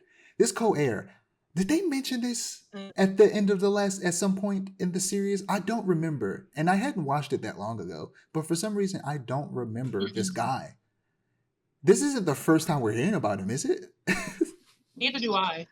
I d- Let me tell you something. Yeah, I was gonna ask you. I was like, is he mentioned in the manga? As cool as I'm telling you, I don't remember this guy from the manga at all. Um, he's so. Let's just be real. This guy is forgettable. The fight's great. The moment for Zenitsu was awesome. The guy he was fighting was boring as hell. I could not have cared less about this dude. He's so Yeah. forgettable. In years' time, when we're talking about how great Demon Slayer was, we're all gonna be like, "Oh yeah, Zenitsu did fight that guy." We're gonna be like, "Oh yeah, I forgot about that dude. Who was that?" I've been rereading the manga from beginning recently. He was mentioned once. At least as far as I've gotten, because I've gotten up to the end train in my manga reread. Mhm. And he was mentioned one time, briefly, and not even by name, I don't think. So very forgettable. I think he's one of those characters that honestly I could have done without. And again, you want to cut screen time? That was a way to cut screen time. Like, I enjoy seeing a series in that too? Like, absolutely. Do I wish there was a reason he went into that castle awake, knowing what he had to do, or I should say, not a reason, but a better reason? Yeah, I feel like they could have been a bit more creative. They could have set And it up even the better. whole like, oh, yeah, like even though Zenetsu, it's like Zenetsu only knows uh the style one and his co-heir knows all the other styles. I was like, really, y'all? Like we could have come up with anything else. This is it. So it was kind of boring and lackluster for me. Not Zenetsu. I don't mind the character. I know he gets some hate online, but just for such a big moment for him, they could have done more. For sure. Yeah. Um, Unfortunately, there's just not much to say there, so we can very easily breeze past that. And the third big fight of the movie, even though one of them technically didn't finish, um, we have Akaza versus Giyu and Tanjiro, and awesome fight for as much of it as I saw. I might have to, through means, find watch that fight. I might I'm sure I can find somebody who somehow got access to it and cut out the backstory and it's just the fight. I'm sure I can find that somewhere. Um but yeah, let's just jump into the backstory, because as much as the fight, as great as the fight is, all we can say about that is good animation, ufotable good. There's not a lot we can necessarily say about the fight itself, unless I'm wrong. You guys want to prove me wrong. We could talk about how Tanjiro got into his backstory, remembering stuff with his dad, which I think that's always funny when it happens in an anime, and it happens in Demon Slayer more than anything, where a character remembers this really tiny specific detail from a long time ago that all of a sudden this is the moment they decided to remember it, of the other 1,000 times they could have. And this is the moment they remember and unlock a technique. It's hilarious when it happens, but at the same time, I love it. Yeah, that's that happened, and then Giyu unlocked his mark, his Demon Slayer mark, which boosted his power and really had him holding his own with Akaza. But Akaza's backstory and the backstories of demons in general. Tell me if you have one that made you feel differently. But I think that this is the first demon backstory that where you actually feel for the demon. I could not have cared less about almost every other demon backstory. Because more often than not, it's, Mhm. you get it's either, it pales the backstory of like how they became a bad person pales in comparison to the bad things that they did, or they were already kind of a bad person and just became worse. That's how a lot of the demon backstories tend to go. Like they just don't balance out. Akaza was actually a decent Mhm. person. And then when he became a bad person only because he lost his memories. And you could argue that if he had his memories when he became a demon, either he wouldn't have become a demon because he wouldn't have wanted to, so it just wouldn't have worked, or he would have immediately killed himself. It feels that way. It feels like, no, Akaza was Mm-hmm. actually a decent dude who just, had a rough time in life and went through a lot of bad stuff. And then, like, he didn't beg to be a demon. He kind of just became a demon on accident because he swung on the wrong person, which is really funny. Right. Wrong Uh, place, wrong time. Me and A kind of talked about this already. The backstory and stuff a little too long, yada yada. We all agreed on that and everything. What I will say about Okaza is he is a product of the system. Okay, He yes. I love the is. critique on capitalism. He's a product of the system. Like when they were going into his backstory, I'm like, oh, you can't afford medicine for your ailing father, so you go out and commit crimes. That's, I mean, like, listen, I don't want to get political, but realistically, that's like capitalism. Oh, yeah. That is why people go out and like commit crimes. No one wakes up one day and decides they want to be a criminal. So one reason I did enjoy his backstory, despite it, taking up a lot of screen time, was just how relatable it is to the real world where yeah, people can't afford their diabetes medication, people can't afford surgeries that they need, kids have to work jobs so they can help their parents who are disabled or ill or just aren't bringing in enough income. His backstory was very very relatable, and Mm-hmm. across the board, among certain communities it's higher, but um there has been an increase, oh gosh, and like self unaliving across the board in many communities. And so when his father did that, it's like, yeah, because it's just Akaza's backstory was so relatable to the real world, and is so relatable to like what's happening in 2025. Mm-hmm. And it just, for those reasons, I did feel for him more than like some of the other demon backstories, like you had mentioned, like the brother and sister. I was like, boo hoo. Okay, I felt very little for them, to be quite honest. So I just had to step in and defend the guy for a minute. He did need to die. He had to go. Okay, but he was a product of the system. Mm-hmm. Mm-hmm. 100%. Now, it's interesting that you bring up that point, Dijon, of like, this was the first demon like backstory that you felt bad for. This, it was at first, and then I started reading the manga again. I have to say that the drummer demon from like the probably like the very beginning, like the one Yeah, where that they was were like, in the that house, was Loki first season, I think. and yeah, Mhm. that one where it's like that constantly being told that like he's not good enough. I did feel for that. I felt for that like very deeply. But not nearly as much as I did for Akaza in this moment. Like, yeah, being having someone like a perpetual hater is one thing, but like being a product of the system is like a whole different ballpark. And it's like, well, I Mhm. wouldn't call that drummer demon justified. It's like you're crashing out on the wrong people. Like this, I would almost call his actions justified. Almost. Mhm. Yeah, I feel like I said, Akaza had become the most hated demon after he killed Rengoku. But once you get his backstory and realize, oh wait, he wouldn't have been like this if he had the choice.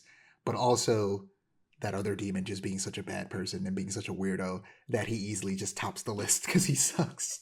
Arguably Michael Yeah. Jackson's number one because he's the reason for all of this. Of Um, course. yeah, Akaza Yeah. just it's easy to be like, oh okay, this guy actually he's not a bad person, but yeah, part of the reason I fell asleep is because every time I woke up, they were still fighting. I'm like, at a certain point, the fight's got to end. Like, it's good, but man, please end the fight, die. Like, I get what they're going for. Like, yeah, his will is so strong, but like, I feel like you proved your point. At his will strong, we get it. End the fight. Just get it over with. But let's talk about continue on the Like when backstory. he got Go ahead. back up, no head. I was like, there's no way. There's no way that this is happening right now. Like, I get like the power of will thing is supposed to be like a thing in an anime, but like this overstayed its welcome just a smidge. Especially since Yeah. what's his No, name? I mean, again, we watched it together, so. Especially since Kibutsuji is supposed to be the only demon that can survive getting his head cut off. Having this guy start to survive getting his head cut off is like, okay, stop this. But like, yeah, the stuff with like Akaza Madness. eventually, finding a new family and then like starting to like build a good life, and then all of that to be ended by these other jealous students. Again, I was partly asleep on this part, so correct me if I'm wrong, who poisoned them, is just so sad. And then he just goes and absolutely demolishes them all. And it was so violent. Talking about like shonen anime that like borderline on seinen. This was so violent. This is like one of the most violent shonen anime I've ever watched, up there with like Jujutsu Kaisen. Like the violence in this is crazy. And he tore them apart as a person. He was not a demon. He did that as a man. He did absolutely destroyed them. It was very like borderline disturbing. And I'm not a squeamish person, but I was like, God damn. I feel like for me, context surrounding gore is what makes it like whether or not it bothers me. And I feel like the context surrounding that gore like made it bother me a little bit. But yeah, that made the moment towards the very end, where he finally is reunited with her, just hit so much harder. Could you guys remind me of her name if you remember it? I don't. Yeah, okay. Yeah, it's I understandable. don't either. We all only saw I it. agree with what you're saying. We all only saw it once, so Yeah. it's hard to remember all of these, Japanese names that we can barely pronounce. It is hard to remember all the Hashiras and their names and everything. I agree with what you're saying. He finally got to be with her, which is what he really wanted the entire time. That man, he was just unhealed. He was unhealed. Like that's why he was kirking out the way he was. He didn't need to be a demon. He needed therapy. I wanted to get you both your. Yeah, literally. Yeah, honestly, yeah. The demon that, oh man, there are so many real world comparisons I can make, but yes, I did want to know both your thoughts on a general critique I have of Demon Slayer. And I am someone who likes Demon Slayer, but one thing I noticed about it is like the demons, particularly the top, the upper level demons, are so OP'd when compared to the Hashira that it's like when they fight sometimes, even in the show, I'm like, can we even call this fair? Because they're so OP compared to the Hashira. I mean, yeah, that's kind of the Yeah, it's like that's it kind of the almost makes point. it not fun. I think that makes it. I think that's what makes it Yeah. fun, because you're watching them have to overcome this like obstacle that's almost insurmountable. Like, and Yeah. and then eventually you watch them do it. You watch them, despite everything, defeat Akaza, who is the third strongest one, and now you have the student of one of the Hashira fighting the second strongest one, and you're like, okay, how are they going to do this? Like, how are they going to find their way out of this? And I can't say much more than that. But like, well, I guess but I can't say much more than that to not spoil anybody else watching or not. So like, yeah, you have to watch these people figure it out. Like, how are they going to get this done? And you also know that anybody can go. Shinobu's dead. Rengoku's dead. Anything can happen to anybody. You know that they have to defeat them for this, series to end, but also anybody can die and you don't know who's going to die.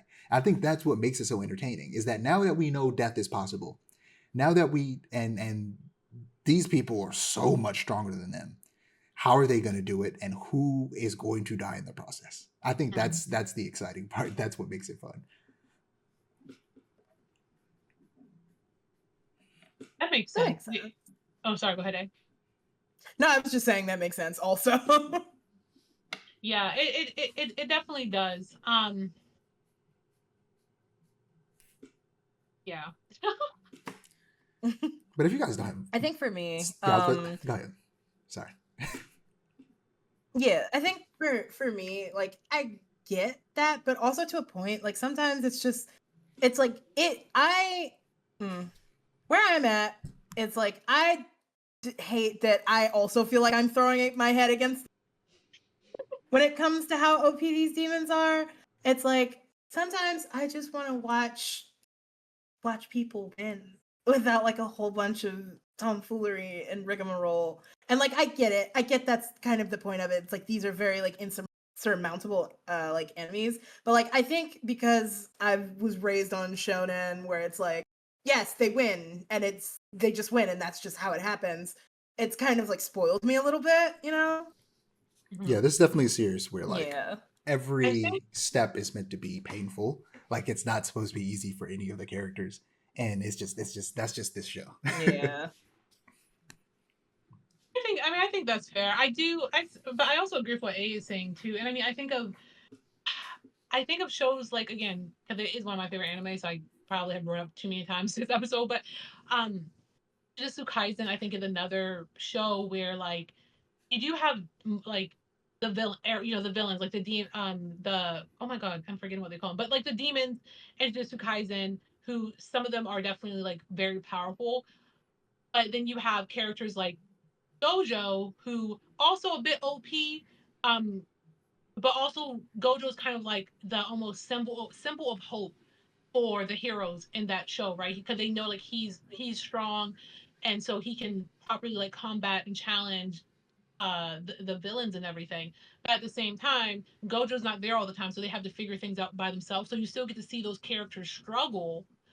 Um, you still get to see them struggle, but struggle in a way that does not feel like long and drawn out and like, wow, this is completely hopeless. And also, there's a point, spoiler for people who are behind the JJK, where Gojo gets captured, and then they have to figure it out that way. So I see, I see what you both are saying. I still like Demon Slayer. I just sometimes like the power difference between the demons and the slayers or the Hashira is so much that it's just like, damn, should y'all just quit? Like, Right, exactly. Like if it were me, I would not be going through all this. And I guess that's why, like, yeah, I don't know. It just feels like a whole bunch of effort for reward. And I guess that's but like on the same token, it does make me it's like if they got to see it through, I got to see it through too, you know? But it was great Like having you on for this section, Natasha. Um, for sure. Great discussion. You added so much to it. I'm glad to have had you on. It made this animation portion so much yay, better. woo-hoo. It was really fun. Mm. But yeah, Definitely. I would love to be back in the office. I'll see you all in the office so we can always chat anime anytime. Anytime you are in the office. oh yeah, for sure. Anytime you're watching something, you're like, I gotta get on a podcast. We gotta talk about this. Let me know. So moving on to comics. What have you been reading lately, Ira? Actually have a really, really big one. As previously discussed, because I went and saw the Demon Slayer movie. I actually started the Demon Slayer manga. And finally have a fair bit of context for all the stuff that I saw in the movie. Because like I said, my like the amount like the experience I have with Demon Slayer is like watching the first 2, 3 episodes and that's it, and then the movie, Infinity Castle. So going back and actually like reading the manga because I'm more of a manga person than I'm like an anime watcher. I fear, but it's been really nice. It's really fun. The pacing's really good. I like the characters. I think it's funny that every single demon gets like a tragic backstory. Because like it kind of kills the pacing at times, but on the same token, it's just like so fascinating to see their motivations that I don't really mind it all that much. So there's that. I've kind of put Claymore and Hellsing on hold so I can like catch up slash finish Demon Slayer because I've been like really into it. And that's pretty much it. That's my big thing. How about you, Brie? I haven't read anything as of late, but I do plan on reading Corey Kenshin's Monsters We Make. I saw that he released a trailer for like his next volume that's coming out or is out, I forget. And it was so well edited that it made me want to read it. Yeah, But that I that have manga no does look clue what interesting. it's about. Have you read it? No. Oh man, I'm thinking about buying it and seeing. Let me know what you think when you get it. Surely will. So for me, I finished The Poppy War by R.F. Kuang, and the end of that book was it was sad. So there was a chapter where, how do I say this? I'm spoiling things. A lot of people. There was a genocide.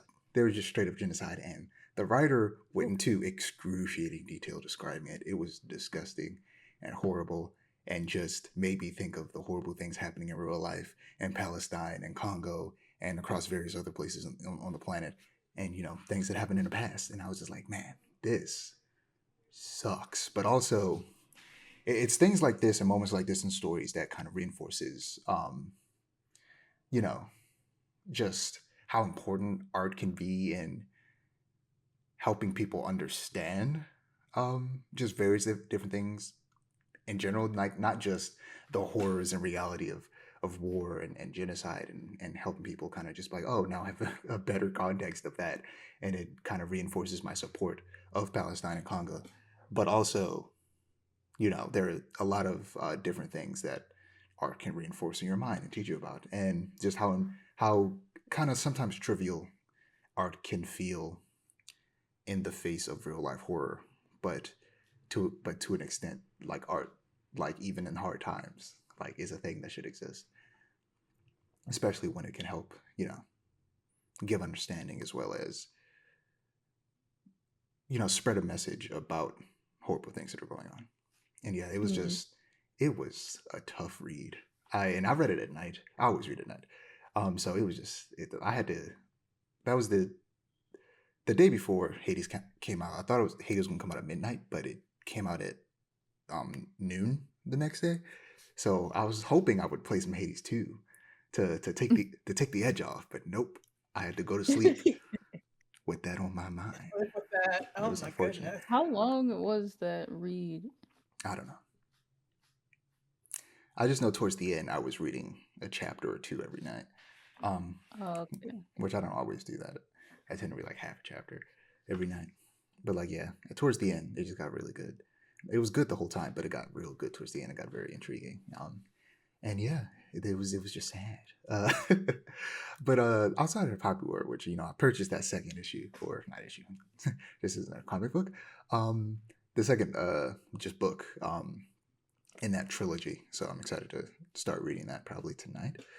In terms of comics, earlier today I read issue number 20 of Ultimate Spider-Man. Still chipping away at that fat stack of comics I had. I still have some comics to read. I've been kind of sleeping on that. I need to finish those up. I'm gonna try to do that this week, especially since I have to go pick up some more this weekend. Not nearly as much as I did last time, because this time I'm not gonna let them stack up like I did. But in terms of DC comics, I read World's Finest number 42, Batman and Robin Year 1 number 10, Absolute Flash number 6, Nightwing numbers 24 and or 124 and 125, The New Gods number 9, Justice League Red number 1.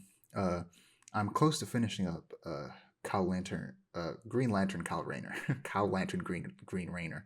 No, Nice. Green Lantern Kyle Rayner.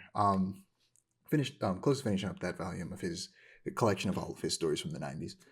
I'll be happy to be done with that, not because I don't like it, but just because I need to get that out of my backlog. And lastly, the two best Absolute comics that I'm excited to get to eventually is Absolute Wonder Woman number 11, Absolute Martian Manhunter number 6. Next we're going to do Absolute Batman, and then I don't think we're going to hop in Absolute Wonder Woman immediately. I think we're going to do a Superman comic after that, but after that, we're going to do Absolute Wonder Woman. And I'm excited to get there and reread those first 6 issues, because Absolute Wonder Woman is awesome, and I'm excited for you guys to finally read a Wonder Woman focused story. But moving on to the book club. Getting back into Supergirl Woman of Tomorrow with issues number 3 and 4. Written by Tom King with pencils and inks by Billikis Evely. Colors by Matthias Lopez. Letters by Clayton Cowles. Cover by Evelyn Lopez, and edited by Brittany Holzer and Big C Matthew. A synopsis of issues 3 and 4. In issue number 3, Supergirl's journey across the cosmos continues. Her hunt to bring the killer Krim to justice brings her and the young alien and her care to a small planet, where they discover that there are still some very small minds, even on the outer edges of the galaxy. The cold the cold welcome the locals give the Woman of Steel makes her suspicious enough to go looking for secrets they want to keep buried. And what she finds is nothing short of horrifying. Can she and Ruthie get off the planet alive now that these deadly sins have been exposed? In issue number 4, Supergirl sets her sights on the Brigands, a group of dastardly nomads hell bent on slaughtering all they come across. Now she must follow their path of destruction to find the fugitive they've been hiding who set her on this intergalactic journey in the first place.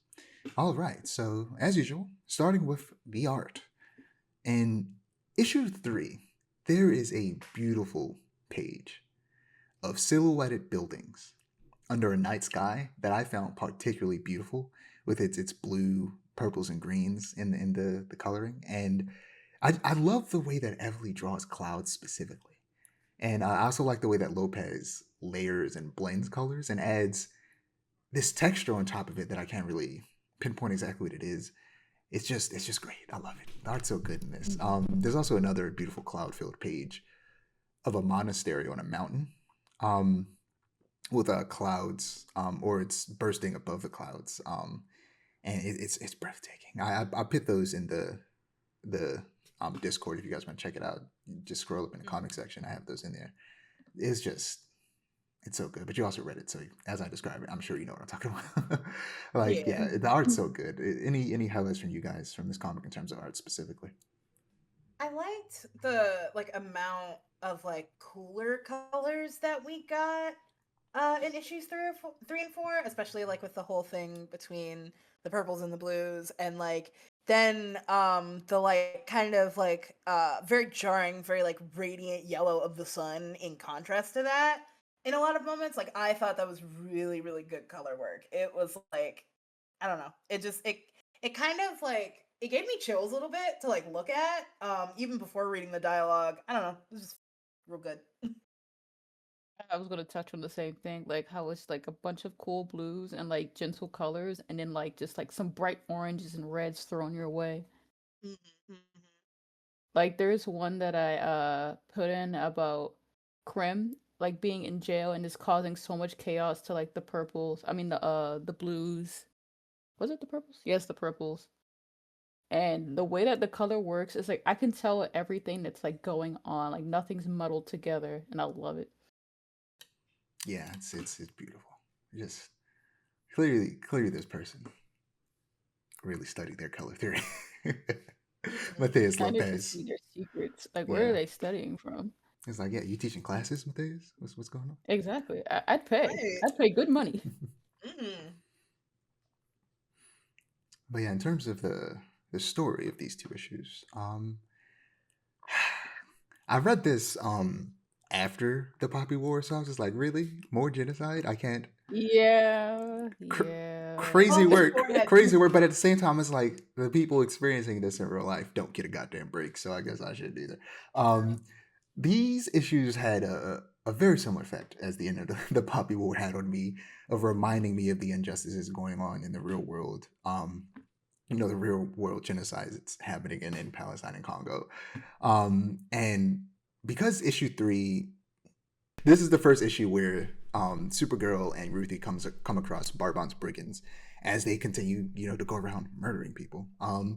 And this one hits especially hard because there's a clear allegory of segregation. And lately, I've been very fearful of like segregation rearing its head again with the way the world is right Yeah. now. I was like, man, the world's scary right now. Why you remind me of this? I just want to read a comic book. Well, like I said earlier with the Poppy War, art is very important for that sometimes. The people of this planet in issue number 3 have 2 skin colors, blue and purple. And the blues thought themselves superior and discriminated against the purples, forcing them out of their town of Maypole and into a slum they called Purple Town. And when the brigands came to Maypole to restock and refuel, via pillaging, of course, the blue people sold the purples out to save their skin, no pun intended, at the suggestion of Krim, who was in jail for drunken, disorderly conduct. And Krim then hit it off with the leader of the brigands and joined their crew, and then contributed in the massacre of the purples, like Bree said. And yeah, what do you guys think of issue number 3? Oh, Krim is pissing Man. me off, man. Like, I knew this comic was gonna get dark, but I didn't think it was gonna get this dark. Yeah, like I was expecting, some like, for this to, especially given who Krem is and like his whole modus operandi of like, I don't care about anyone else but myself. But I was not expecting it to like teeter into like genocidal space super race territory, and like just seeing the impact of that destruction over and over and over again, and how Supergirl is too late over and over and over again. It was just like, it was bleak. Okay. Like, it's perfect symbolism of like what's going on now, like how you feel so helpless, like you think you're there in time, like you're doing your best, and it's like nothing's just working. And I'm like, please stop. This is hurting Right. me. Yeah, But Krim is just chaos incarnate. Like, how do you get on a flying device that you have no idea about, don't know anything about space? You go to another planet and then you just cause more chaos. exactly. Right. He's Like, he's he's so good at being a bad person that he can just do it no matter the situation. He's He just can just do it anywhere he wants. Like, it doesn't make any sense of this Krim, please. How have they not killed you yet? insane. very insane. And in issue number 4, we continue, to see the Brigand and Krim's trail of destruction, in very rapid fire. As Supergirl and Ruthie travel from planet to planet chasing Krim, and there's a moment of kindness we see from Supergirl that really kind of just shows the type of person she is, where she's where she helps a survivor of the aftermath, bury bodies. The duo comes across a man attempting to bury hundreds of people before sunrise in search of his daughter's corpse, and Supergirl asks to help, which he refuses, saying it's his duty alone. And Supergirl responds with, "We all have our duties, and it's mine as a neighbor to do what I can to help you with yours."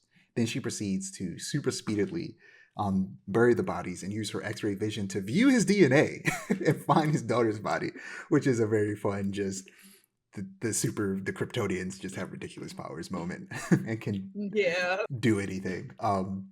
But a moment of kindness from Supergirl in this very dark situation. But then we see the flip side of that, where in that same issue, uh, one of the brigands is caught and is being stoned to death by the citizens of a planet that his crew attacked. And Ruthie says to Supergirl, "I thought you would save him." And Supergirl says, "Did you?" And proceeds to watch. This comes moments after we see several atrocities in rapid fire, like I said, and we see that moment that you guys referred to, where we go from um, that beautiful monastery moment to her flying off planet because she's upset and she wants to scream, but her scream would destroy everything, so she flies into a sun and yells, and like, yeah, she's this is a moment that really shows a potential difference between Supergirl and Superman, because I can't say for certain whether or not Superman would do that, whether or not he would watch. I feel like he would have stepped in and be like, just put him in jail, but Supergirl's For like, nah, sure. let that man Yeah. die.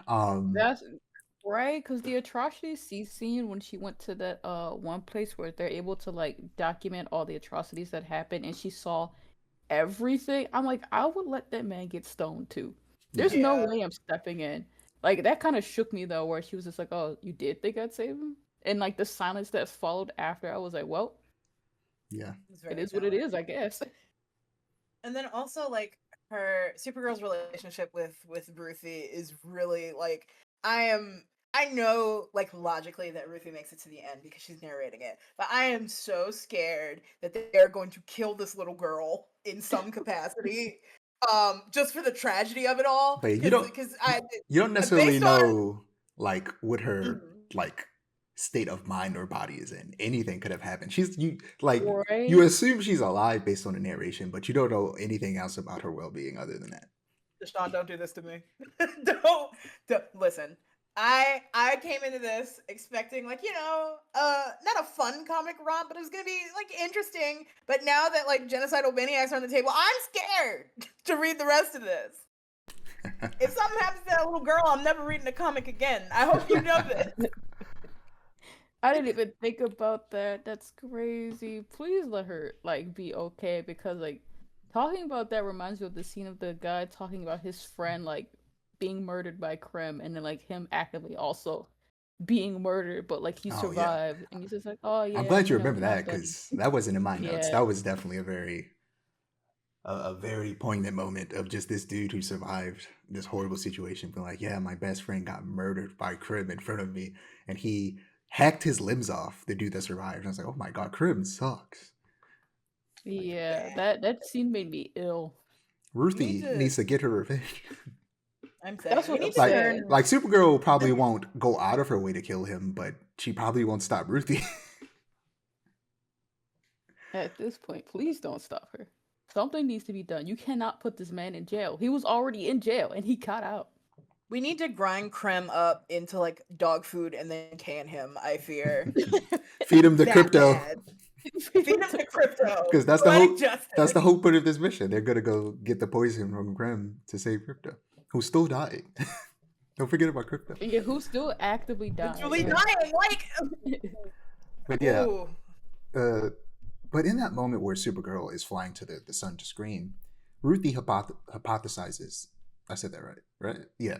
Ruthie hypothesizes that Supergirl, unlike Superman, has a much harder time choosing not to use her powers because she's suppressing the anger, frustration, and sadness welling inside of her due to her planet's destruction. And I thought there was a very interesting thought on Ruthie's part. And like you said, the relationship between Ruthie and Supergirl is very interesting. In these last two issues, Ruthie, the narrator herself, um, the issue 4 ends with Supergirl finally like essentially stopping treating her like a child as they hunt down Krim, because they're going through seeing all these horrible things, and Ruthie is I seen what he can do. I want to kill this man. Stop trying to hide these things from me. And she asked Supergirl, how old were you when you first saw Terror? And then that's when Supergirl relents and it's like, okay, and they fly off, and that's the end of issue 4. And I thought that was a very interesting arc for Ruthie or Ruthie and Supergirl's relationship of just Ruthie's a child, she's like early teens it seems, and Supergirl doesn't want her to really view what's happening, and she only had her there because she wanted to. She didn't recognize, she didn't know what Krem or remember what Krem looks like, but now she does. She's seen pictures of him, so she doesn't necessarily need Ruthie anymore, but she's deciding to keep bringing her along, because she kind of just, I feel like at this point, after everything she's seen, believes in Ruthie's vengeance as justice. I think not only that, but also if Ruthie were to just go home after everything they've seen and that she's been through, and then like knowing that she's still after Krem, it would just be on my mind. Like, if I was Ruthie, I'm just like, is he causing more carnage? Like, did she get him? Did she actually like stop him? Is he dead? Or like, what's going on here? Like, I have to be there to see it through. Like, I can't just stop. And the fact that her world would keep turning like as if nothing had ever happened, like I don't think I wouldn't be able to live with that. So I know for a fact that Ruthie wouldn't be able to either. Exactly. Yeah. But yeah, that's all I have in terms of notes for these last two issues. Anything you guys wanted to point out? These last two were just sad. I'm like, Yeah. Like, I don't know where to go from there. And we're only halfway through. Right, only halfway. We still got two more episodes worth of comics to read. When I thought this was going to be a silly adventure, I thought it was just going to be a silly adventure, not whatever this is going on. I mean, I'm happy that this is happening because, like, I never knew Supergirl went through something like this. There's only so much that I know about her character. But, like, this is, like, a jarring step into, like, identifying her character and knowing her lore. Yeah, they'll dive for sure. They'll dive deeper into her backstory later on, so you actually can get specific Eber. details because you know about you know about her backstory because it relates directly to Superman's, and everybody knows Superman's backstory. But they'll Yeah, but like this is her as like her own person, you know? yeah, but now they'll actually and eventually in this book they'll actually give you details.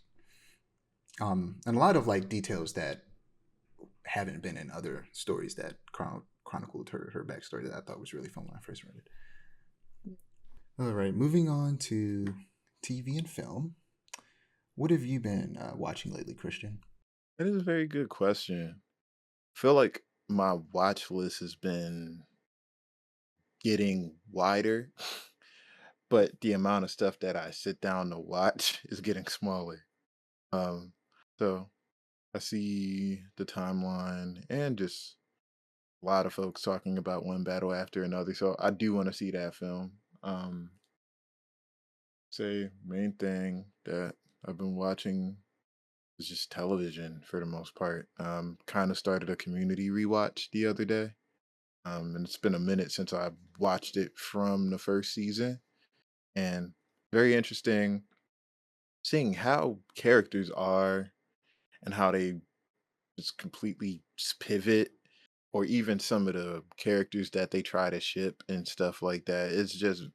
It's like watching a different show. But I also think that's part of the charm. Yeah, I love Community. And It's one of my favorite shows. same, because like it just, I don't know, it's just one of those shows where even if it was like the most simplest form of what it was, it still would be great. Like even if it was just a simple school hijinks, a show, wacky characters, in its purest form, it's still a good show. But somehow they go above that. They're I, streets ahead. I unironically use that term all the time. me, Um, me too. I was recently just thinking about like how we need a like Sunny. It's Always Sunny in Philadelphia or like Abbott Elementary style sitcom that takes place in Baltimore and have it be on HBO to offset all of the kind of like propaganda that The Wire and We Own This City put out into the world about Baltimore. Right. We need that for this David. city, and I was thinking like I could ease like it's hard to like. There's like so much to this city, so much more than people think. It's a majority black city. I think in like rankings of majority black cities, it's number 8. The city's Yeah. over 60% black, and as you can imagine, the systemic racism just in America, plus that has caused the city to be what people perceive it to be. Right. And to say that it's never been bad would be a lie because that's just not true. And that's the reason why shows like The Wire and We Own the City exist. But the reason the city is bad is because of racism, systemic racism specifically. And also, we've come a long way since then. The city is like it's always been like any other city. Every city has Yeah. crime. Like it's a major Exactly. city. We were part of the original 13 colonies. This is one of the big, not biggest physically, like it's a small city in a small state, but in the grand scheme of cities in the country, it's one of the bigger cities in terms of fame Exactly. and resources and just impact. And there's just Right. so much to the city that it's hard for me to fully imagine how do you encapsulate all of that in a single sitcom. Like in my mind it has to be like 3 different sitcoms, one that's more like people living their lives, one that's kind of like Community but based around maybe Mhm. multiple colleges in the city, because you could easily go the black route and be like, okay, let's have it focus on the black schools, have it be like Morgan, Bowie, things like that. Or you could have it Right. be about like multiple schools because we also have one of the best art colleges and what is I think the best medical school No, like in the in country, the, in one the of the city. best in the world. Yeah, so it would be a shame to just focus on the black schools, and it would make more sense to have a school focused show that's about like maybe a group of people that go to a bunch of different colleges in the city that like rent a house together or something. Like Right. I was just thinking Yeah. about that Like, lately, and you talking about Community remind me of that. I don't know, and I agree with everything that you said. Um, I feel as though, especially in the past few years, I mean, always Baltimore has been like a easy thing to point at, or an easy city to point at in right leaning Especially spaces since it's so close to because the of the fact capital. exactly.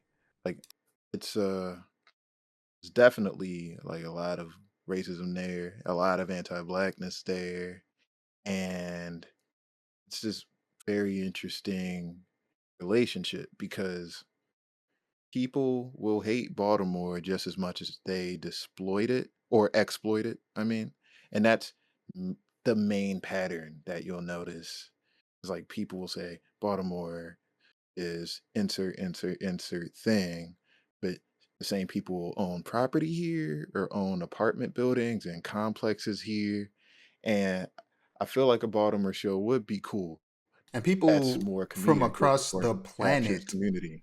people from across the planet move here to go to school because Right. a lot of people don't realize how big of a college city this is. It has one of the best medical schools and one of the best art schools in the country, and one Right. of the one of the best HBCUs. Right. This is a place And people a come lot, to for education. right. And a lot of people rush past that. Really is due to a lot of anti-blackness. Like in the way that I talk about Baltimore compared to other cities, like growing up here, I always say that Baltimore is the city of all time, and that the story of Baltimore is the story of America, in regards to like housing segregation, in regards to death of industry, in regards to like segregation in regards to school systems, gentrification, redlining. Like to study the The Black history of Lives Matter Baltimore movement, is to study exactly for better like or for worse, we've been especially like a big part of that because of horrible things that happened to us in this city, right perpetrated by the police like and, white historically people. like exactly like talking touching on everything of like Freddie Gray, going all the way back to like just like Eddie Conway and like just a lot of just history in regards to there's a deep black political history in Baltimore, and there's just so much there that can be talked about. One But of yeah, the oldest black businesses in the country, the Afro newspaper, founded here. right.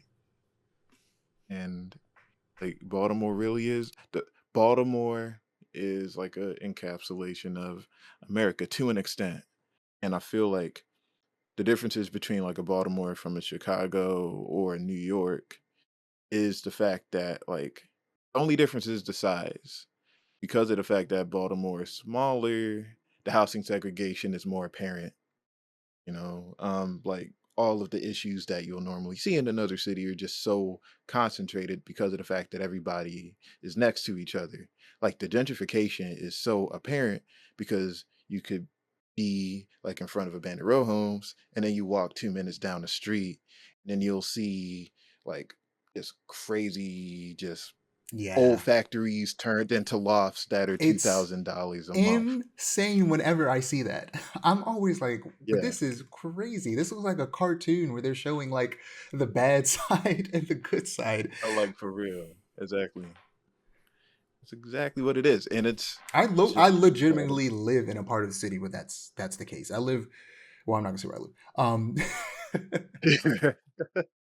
yeah, and I feel like I always wondered what it would be like if Baltimore had like an Atlanta, like just a series that could, or even like a South Side, like what South Side did with Chicago. I feel like that is needed.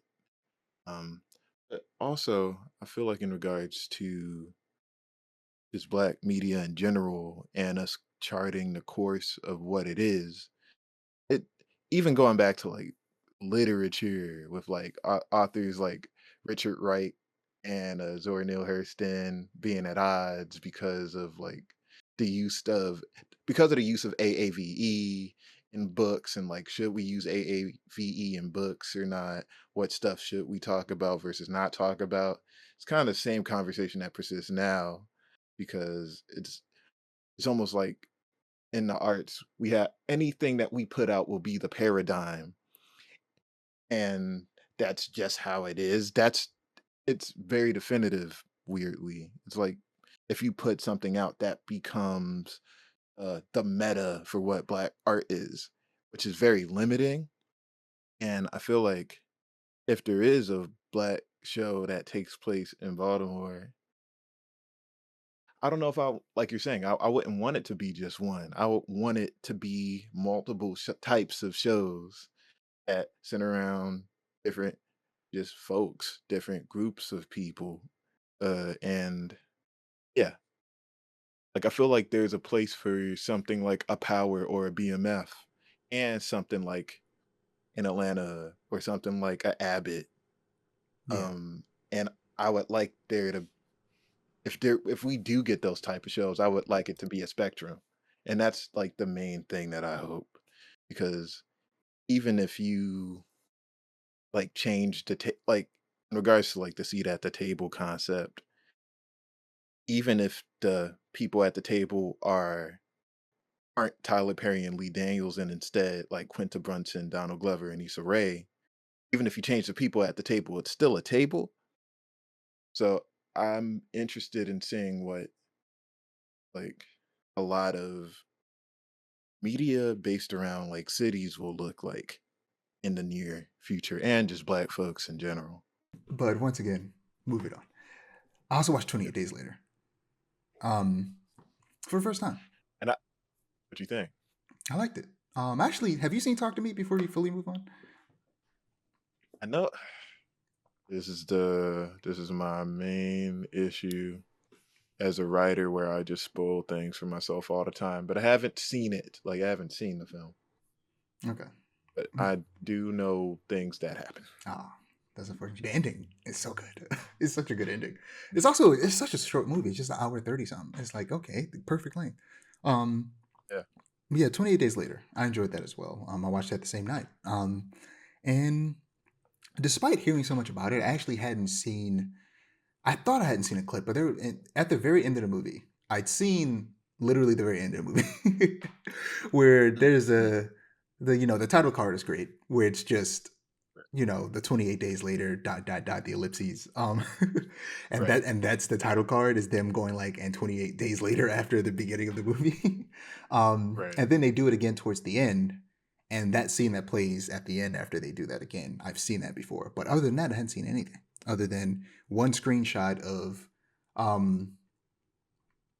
this is going to happen to me all the time. I've been saying this man's name every day for like a week. Cillian Murphy. And then the moment I need it, I forget it. But just that one picture of Cillian Murphy just walking down the street, not even a video, just a screenshot of it. So it was all a surprise to me. I hadn't seen anything, had anything spoiled for me, and it was great. And I'm excited to watch 28 years later soon. I was surprised how, for lack of a better word, cheap it looked. Like, Yeah. it looks older than it actually is. It's from 2002, but it looks like it's from the 80s, which is interesting. Yeah. And going into the behind the scenes, it's I don't know if it's one of the first or not, but they shot it entirely in digital. Like they shot it on kind of like slightly professional camcorders. So yeah, let me see if I can actually see what Danny Boyle said. But yeah, for the most part, they wanted kind of like a lo-fi, gritty, kind of gross looking type look to the film. But yeah, they shot it on like cheap cameras. Yeah, like Um, I didn't know that like I knew Cillian Murphy was in it, and that was the only person I knew was in it. I didn't know Naomi Harris was in this movie. I didn't know Brent, and then like I immediately saw Naomi Harris and was like, oh, I know her. And then Brendan Gleeson showed up, and I was like, I know that guy. And then Christopher Eccleston showed up. I was like, oh my god, I didn't know all these people were going to be in this movie. Yeah, the cast is kind of crazy. But yeah, it was definitely good. I'm excited to see the second one. I also watched Wanted very randomly. And Halloween film. It was Wanted is like the most early 2000s post Matrix ass action movie I've ever seen in my Yeah, entire life. It is so ridiculous, but it is fun because of that. It is yeah, wild. yeah. It's I it's the most Rodriguez film I haven't seen, and it's not directed by him. it's Yeah, it. I also discovered that this is where that James McAvoy meme of him sweating and fanning himself came from. Yes. I didn't know that that's where this came from, and it happened. And I was doing another meme. I was doing the pointing at the TV meme. I was like, ah, I know where that's from. It's yeah, Wanted was Yeah. so wild of a movie. Common was in it. I wasn't expecting to see Common. I was like, oh, I Yes. didn't know Common was in movies in the early 2000s. Yes, he I didn't know was. he's been acting for that long. I thought back then he was just rapping. No, he got some like very random roles and stuff just scattered throughout. Um, I thinking about it, I never knew who directed this film. Wait, his. I could try to say his name on stream, but Oh, it is that's a name. yeah. Timur Bekmambetov? Yeah, I felt like that was good. I felt like that was good. But yeah, Oh, he seems to have done he did War of the Worlds? Oh, no. He produced it. I was about to say the most okay. recent I was one. like, wait a minute. Yeah. No, he produced it. Okay. He did direct Abraham Lincoln Vampire Hunter Okay. That's a and win. and Ben-Hur. Yeah, just that movie is Very strange. hmm, It's a fun watch, but strange movie. There's a second yeah. Wanted movie. Oh no, There is. no, there isn't. Okay, I Okay, was gonna say wanted again. um, but also I finished Alien Earth. The finale was last week. Um, Hmm. and it was very interesting. I thought this was going to be a one season show, and it might because it hasn't been greenlit for a second season. But Noah Hawley says that he has plans for more. Because this season ends on a massive cliffhanger. Um, and it was insane. I'm thinking, okay, they're gonna wrap everything up. No. The episode ends, and at the end of every episode, they start playing some rock song, and a song started playing. I was like, no, no, this isn't the end of the episode. There are so many unanswered questions, and then it ends, and I go, oh, okay, I guess. I honestly wouldn't be upset if we didn't get another season, not because I disliked it, but because I'm not opposed to the story ending on such an open ending, as wild as it is. But I'd be lying if I said that I didn't want, to see where the story goes from here. And there's definitely, potential for so much more. As Noah Hawley said that he has plans for, but whether or not those plans can actually put the action, we'll have to wait and see. Okay. I hope the show was doing well. It's a really good show. I hope people were watching it. You should check it out. It's good. Okay. And still watching Peacemaker. There's a new episode tonight. And it continues to be incredible. And I can't say too much more without spoiling it, but there was a very obvious twist that was coming that a lot of people noticed. I always know I can't say I noticed it from the beginning, but I always thought something weird was happening, and then I started to notice it and go, "Oh wait, that's strange." And then it was revealed in the last episode. And if you know what I'm talking about, you know what I'm talking about. But yeah, Peacemaker season 2 has been great. Excited to see where it goes. Especially since the preview for the next episode hints at some important character showing up, and I'm like, who is this gonna be? But moving on to trailers and news, uh, there was a trailer for Guillermo del Toro's Frankenstein. Um, Written and Yeah. directed by Del Toro, Frankenstein will be on Netflix November 7th, starring Oscar Isaac, Jacob Elordi, Mia Goth, Felix Chimera, with Charles Dance and Christopher Waltz, or Christoph Waltz. And yeah, I didn't know that Jacob Elordi was playing the monster. Yeah. I was also forgot. I always forget he's British. Always forget he's British. Because I'm watching the trailer and I go, oh, they got Jacob Elordi doing a British accent. And then like a interview with Oscar Isaac and Jacob Elordi like showed up in the recommended videos, and I was like, oh, let me watch that. So I watched that just before we started recording, and then he started speaking. I was like, oh no, he is just British. I keep forgetting he's British. He puts on an American accent. He's not American. I for me, like the first time I realized it was with Saltburn, because I was like, wow, this British accent is pretty good. This is a nice British accent. Then interview, and then my mind was blown. I was like, wow, this American actor can do a great British accent, and then mine was blown. He's So even doing it in the interview. That's crazy. Really, real, right, it's like, wow, dedicated to his he's craft.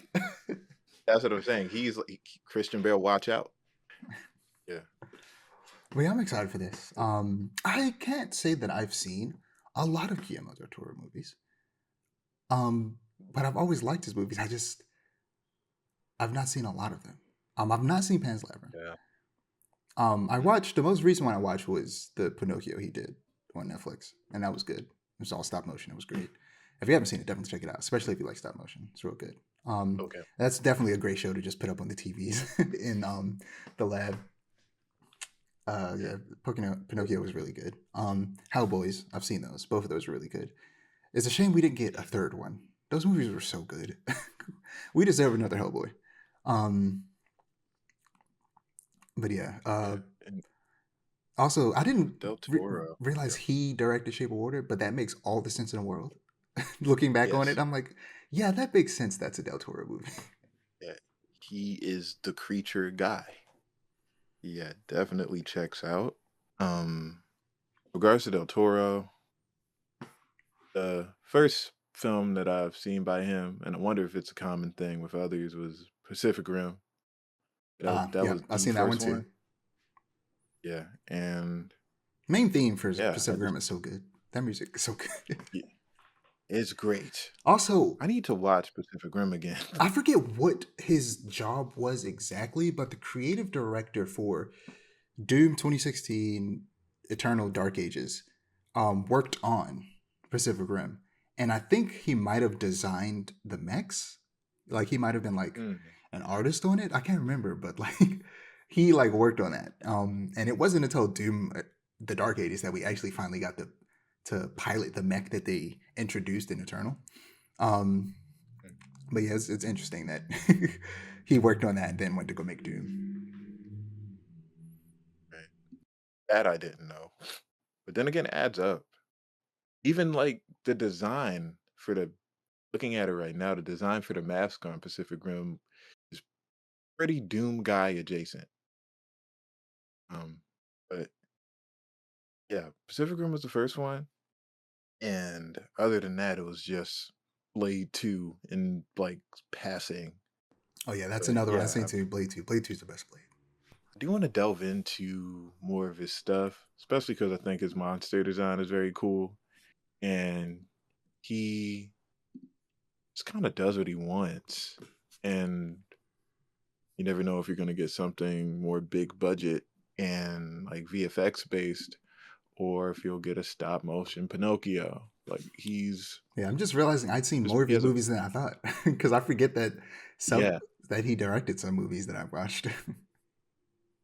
yeah, like he has a his filmography is very cool, and I like that he's in this era of just kind of trying things, You know, whether it he be Pinocchio or yeah, Frankenstein. Like he's going back to the it's, it's I don't want to say I don't know if it's niche or not, but yeah, he's just doing what he wants, and I think it's very cool. he offered his Like you were saying, likeness for Death Stranding. right? And I think that there is a kinship between um Guillermo del Toro and Kojima. I feel like there's definitely like a kinship there. Yeah. Um, but With Frankenstein, I'm excited though. This cast is very cool. Um, yeah, I feel like the X trilogy of films was somebody was like, "Okay, Mia Goth, we get it. You're talented. You're great. You're a great actress. We get it." I still have Um, not seen the other two. I saw X. I have not mm, watched Maxine or uh it's some old lady name. What's that movie called? It's not oh, Pearl. I was about to say Yeah, Perline, Pearl. like Perline from I was Sinners. about to say. I was about to say Pearline too. But yeah, it's very cool cast. So, and it looks well shot. Only thing is, don't know how I feel about Netflix. Like, hopefully it does get some sort of a big It's gonna screen. have a limited theatrical release on October 17th. And I was looking up Okay, places. Nowhere super close. Well, okay, within driving distance, but not like in the city. right, of course. But yeah, this it is. It's always cool when filmmakers go back to the more like traditional literary canon. Like, it's always fun when Nosferatu. directors do originals. Yeah, like Nosferatu with Eggers, like another good example of that. I'm So, so excited for that werewolf movie. who's doing the werewolf film? Eggers. I didn't know about that. Yeah, he's I yeah, I did not know about that. Or even I think Lee Winnell. He did the Invisible Man.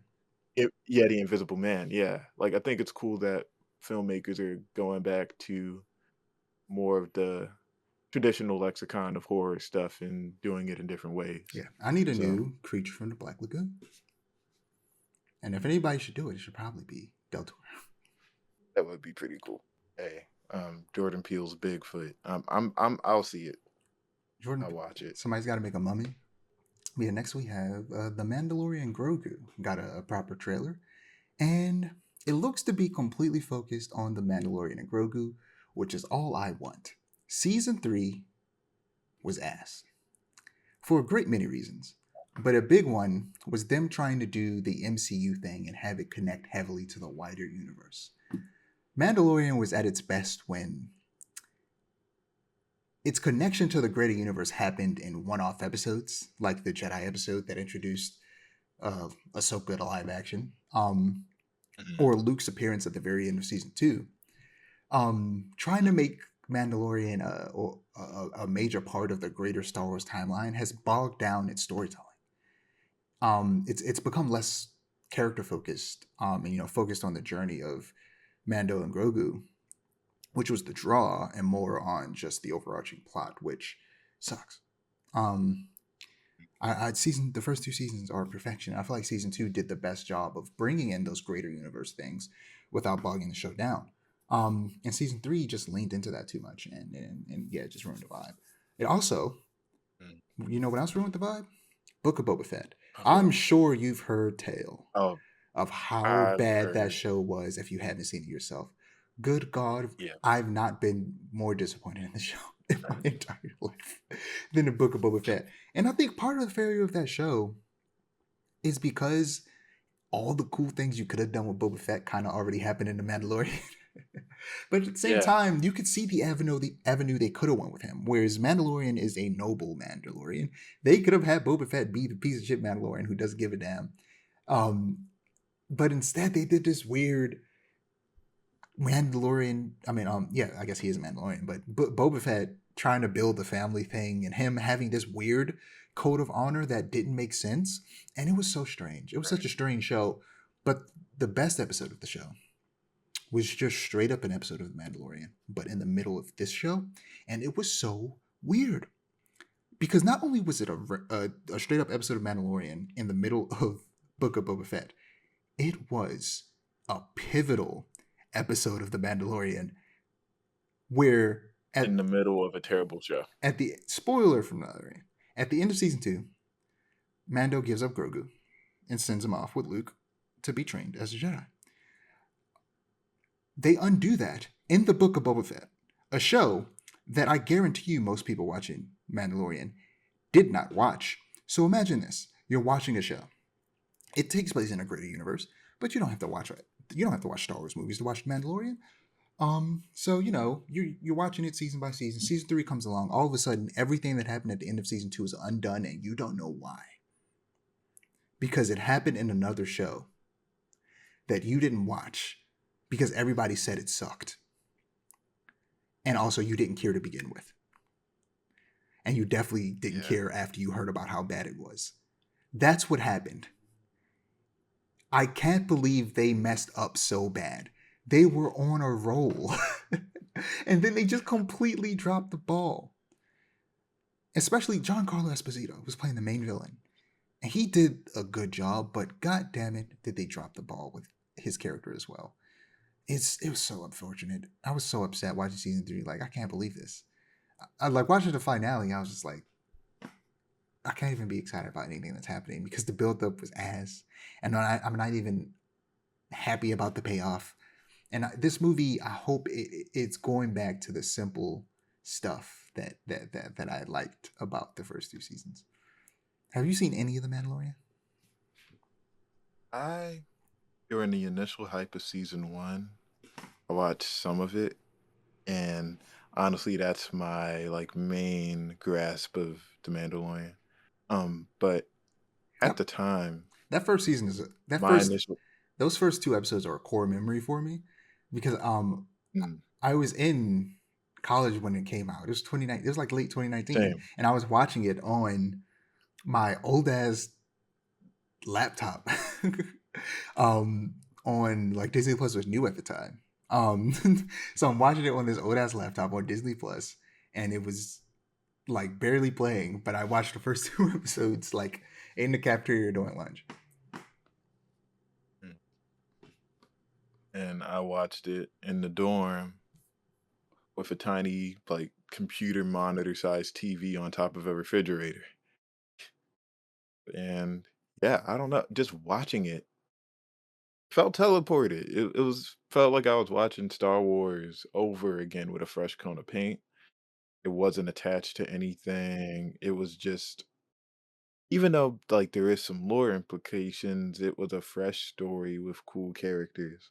And I just thought it was cool and that it was distinct. And I felt like it was what Star Wars needed, especially with the original trilogy being so not the original trilogy, but with Sequel the trilogy. Disney trilogy being yeah, like that the new trilogy being so focused and based around the Skywalkers. I felt like The Mandalorian was just fresh from that first few episodes.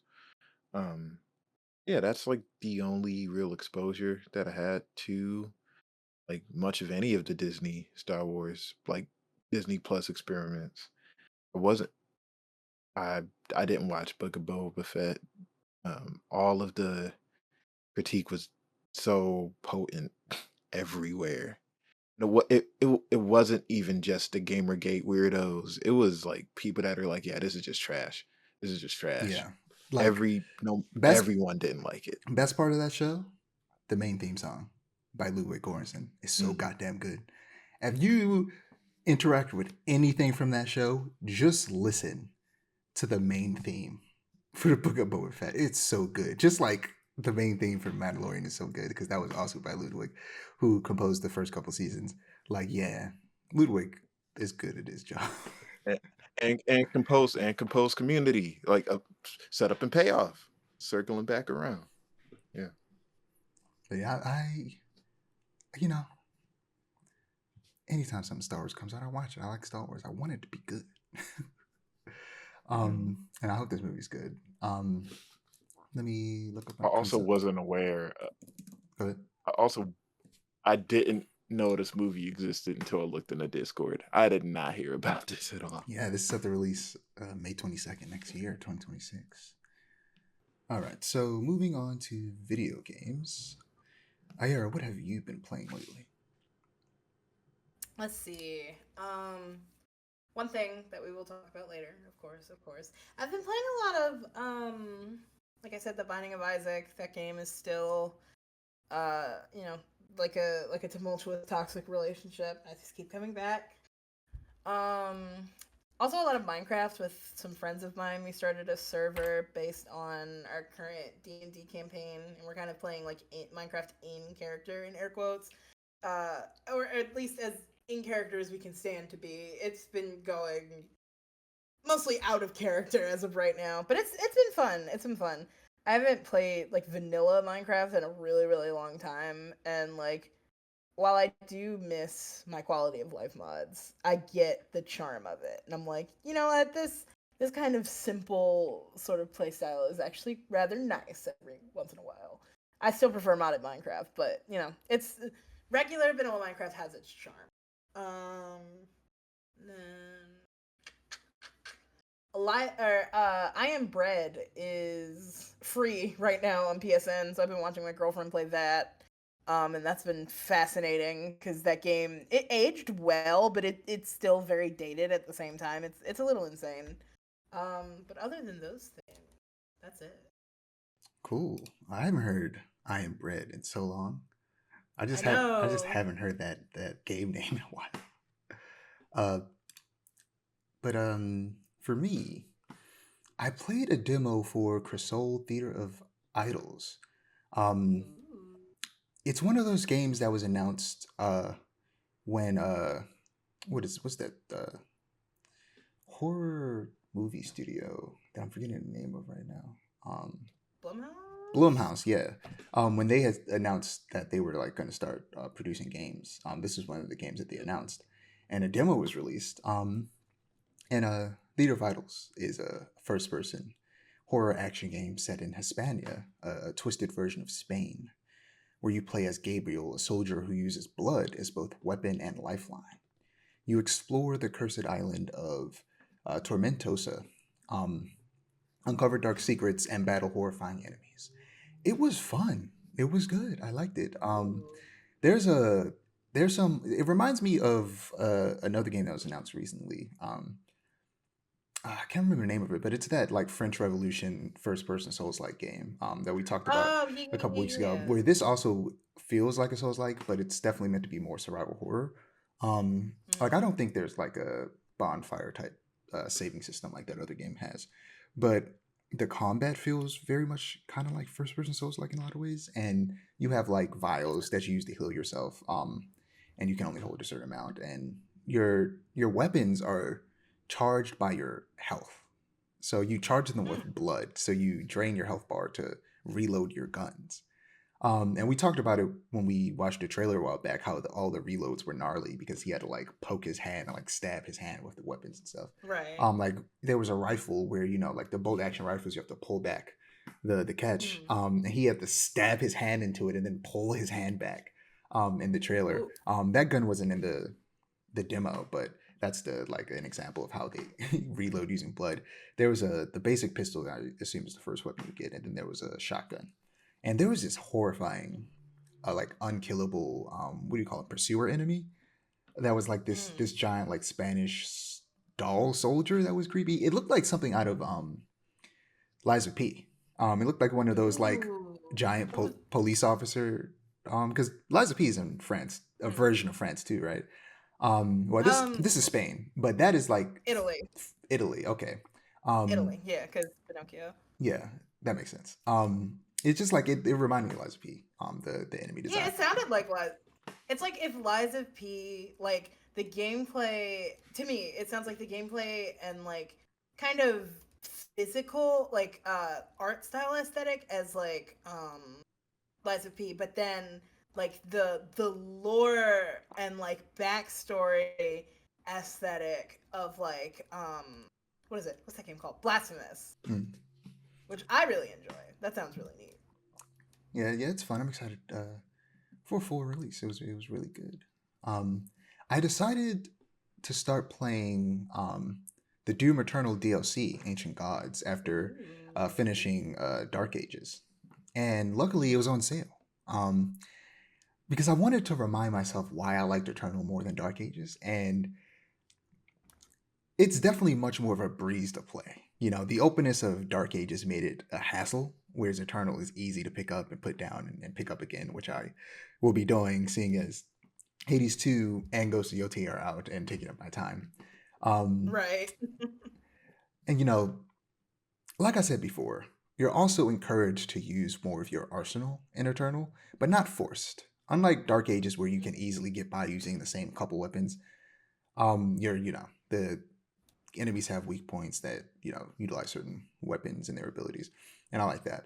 And also, the I prefer the resource management of Eternal, where every ability can replenish another. Glory kills give you health. The flamethrower causes enemies to drop armor, and the chainsaw replenishes your ammo. So it's like Eternal. Just give me something like this again. Mm. Um, Dark Ages for me, good game, but it's missing a lot of the sauce that the last two games had. Makes sense. We are moving on to trailers and news. First, we have Kojima production celebrating 10 years. And at that celebration, they revealed some new things about their next projects, OD and Fizzent. So OD, for those that don't know, is a survival horror game that Kojima is making. And it was revealed at the Game Awards, and at that reveal, it was announced that Jordan Peele was a part of the project in some form or fashion. And it's essentially a spiritual successor to PT, the playable teaser, as it's called, that was meant to be a teaser for a Silent Hill game before Kojima got pushed out of Konami. Um, Hmm. and it has a star-studded cast, like a lot of recent Kojima games have had since Metal Gear Solid 5, which replaced the old Snake actor with Kiefer Sutherland, which a lot of people weren't happy with, including the actor, who only recently finally played 5, and I was like, okay, it's a good game, but I'm still mad that I wasn't in it, which is understandable. That's Um, yeah. but the trailer itself features of OD features Sophia Lillis, um, which I forgot to look up what she's been in. Like I've seen her and stuff before. I just can't remember off the top. Sophia Lillis. She's in It. I thought so. Oh, okay, okay, Yeah, okay. she's the redhead in It. I thought that was her, but I wasn't sure. The most recent It movies, of course. Um, she was seemingly the main playable character in this teaser we got, this teaser trailer. But Hunter Schafer and Udo Kier are also in the game. And apparently OD will be in an anthology of games. And the first one, the one that we just got a teaser for, will be called Knock, OD Knock. So I'm curious what OD stands for and what other games in this franchise will look like. I am uncertain of whether or not the thing Jordan Peele is working on is a film or a game. I've Mm-hmm. heard both, but I think it might be more film related with what Jordan Peele is working on in relation to OD. Gotcha. That makes sense. But It would be cool if he was working on the actual game itself. yeah. Did you manage to check out the teaser? I did, and I thought it was fairly interesting. Read your point of like what OD stands for. My first thought, knowing like Kojima and his theming, it was overdose, but I feel like that's too obvious. So I'm like, I don't know, but I do really really like the aesthetics of this like this teaser we got, and I think the only thing for me is like, especially with given what happened with like PT and stuff, I'm just like, I hope this doesn't become like super sensationalized and then nothing comes of it. Like it's like a middling game. You know what I'm saying? Yeah, well, I think the idea is that this will be exactly like PT. It's not going to be a big, huge game. It's going to be a small experience, and they're going to make multiple of it over the years. Right, right, right. Um, I mean, like when it comes to public perception, though. hmm. Mm-hmm. And I think there was something else I wanted to mention. I can't remember. Oh no. I don't know, but he mentioned that like each of the projects will focus on like a specific kind of almost innocuous thing that elicits fear, and this one is knock and knocking and the sound of Mm-hmm. knocking. So that's Mm-hmm. interesting, and I'm curious to see what other How about yeah, yeah? how they use that moving forward, and what other phrases and ideas that they pull from. There's a lot of potential. Yeah, but we also got a main visual for the next generation espionage action game, Fizzent. As you can imagine, the game I'm most excited for from Kojima. The visual features a man in a cloak holding a machine gun with his face cast in shadow. And A lot of people are saying that the actor looks like the main actor from Fantastic Beasts and Where to Find Them. Fascinating. What's his name? Eddie Redmayne. Um, because like we just talked about with OD and Metal Gear Solid 5 and Death Stranding, there's a lot of celebrity casting, which there was some casting Right. news for this as well. They revealed 3 cast members of this. We have Charlie Frazier, who I know from Furiosa, the Mad Max spin-off movie. Don Lee, who was one of the characters in Train to Busan. He was the big guy. And Minami Hamabe, or Hamabe, who was in Godzilla Minus One, is one of the lead characters. So yeah, I'm interested to see what a Metal Gear style game with the star-studded cast from Kojima looks like versus a game that didn't have that, and Gruda had that over time in the last game he made For in sure. that franchise. But the thing that was most exciting for me was that on this poster, this visual, there's a tagline that has to be one of the hardest taglines for a game ever. It says, "Here comes the feeling," which means nothing to anybody who knows nothing about Kojima, who have never played a Metal Gear game. But to me, this means something to me, man. Because yeah, I'm feeling it. I'm feeling that feeling. That feeling that they're referring to, it's coming. I can feel it. It's in my soul. And I'm excited. Okay, that is for the fans. That tagline is for the people who know the feeling and know that it's coming back. And I'm so excited to see what he does with this. I just hope. I don't want it to be open world. The last 2 games he's made have been open world. And the open worldness of Metal Gear Solid 5 is my least part of it. My least favorite part of it. It was at its best when you were in camps and able to just give you a big open camp to explore and have multiple ways to interact with it and tackle certain situations versus giving the open world itself wasn't the actual interesting thing to explore. I want open levels, not necessarily an open world. Like curated levels that are open and allow for play, but not necessarily for it to be in a big connected map. And I hope we get something like that. And I hope so too. Dare I say, I hope he is a little less Kojima, but why would he do that when he's free and can do whatever he wants? He's gonna be he's unrestrained. He's gonna do what he does, and I'll enjoy it for what it is. Even if it's gonna be the most Kojima game to ever be made by Kojima ever. Because I love Kojima's Kojimaness, but he was a little constrained when it came to the Konami stuff. With the Kojima production stuff, he can do whatever he wants, and because of that, I'm not always the fan of what he actually wants to do. But I'm glad he's able to do what he wants, and I would never, want him to not have that. But next in news, we have the Game Pass Ultimate price hike, or just Game Pass price hike overall. All of it's going up. Game Pass Ultimate's price is being increased from $20 to $30, which will be taking it from a almost constant monthly purchase for B2N. Every now and again, like once a year, when games I'm not sure about fully purchasing are on Game Pass, because what the hell is wrong with Xbox? $30 is absurd.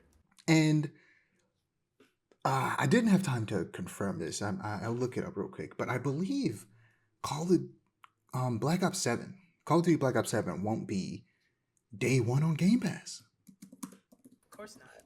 Which is that you say that though, but like literally, despite everything, every Xbox game has been first like day one on Game Pass. Like legitimately every single game.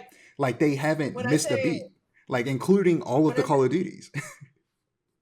When I say of course not, I don't mean because like it wouldn't make sense financially. I mean because clearly they're desperate and pinching pennies in any way they can.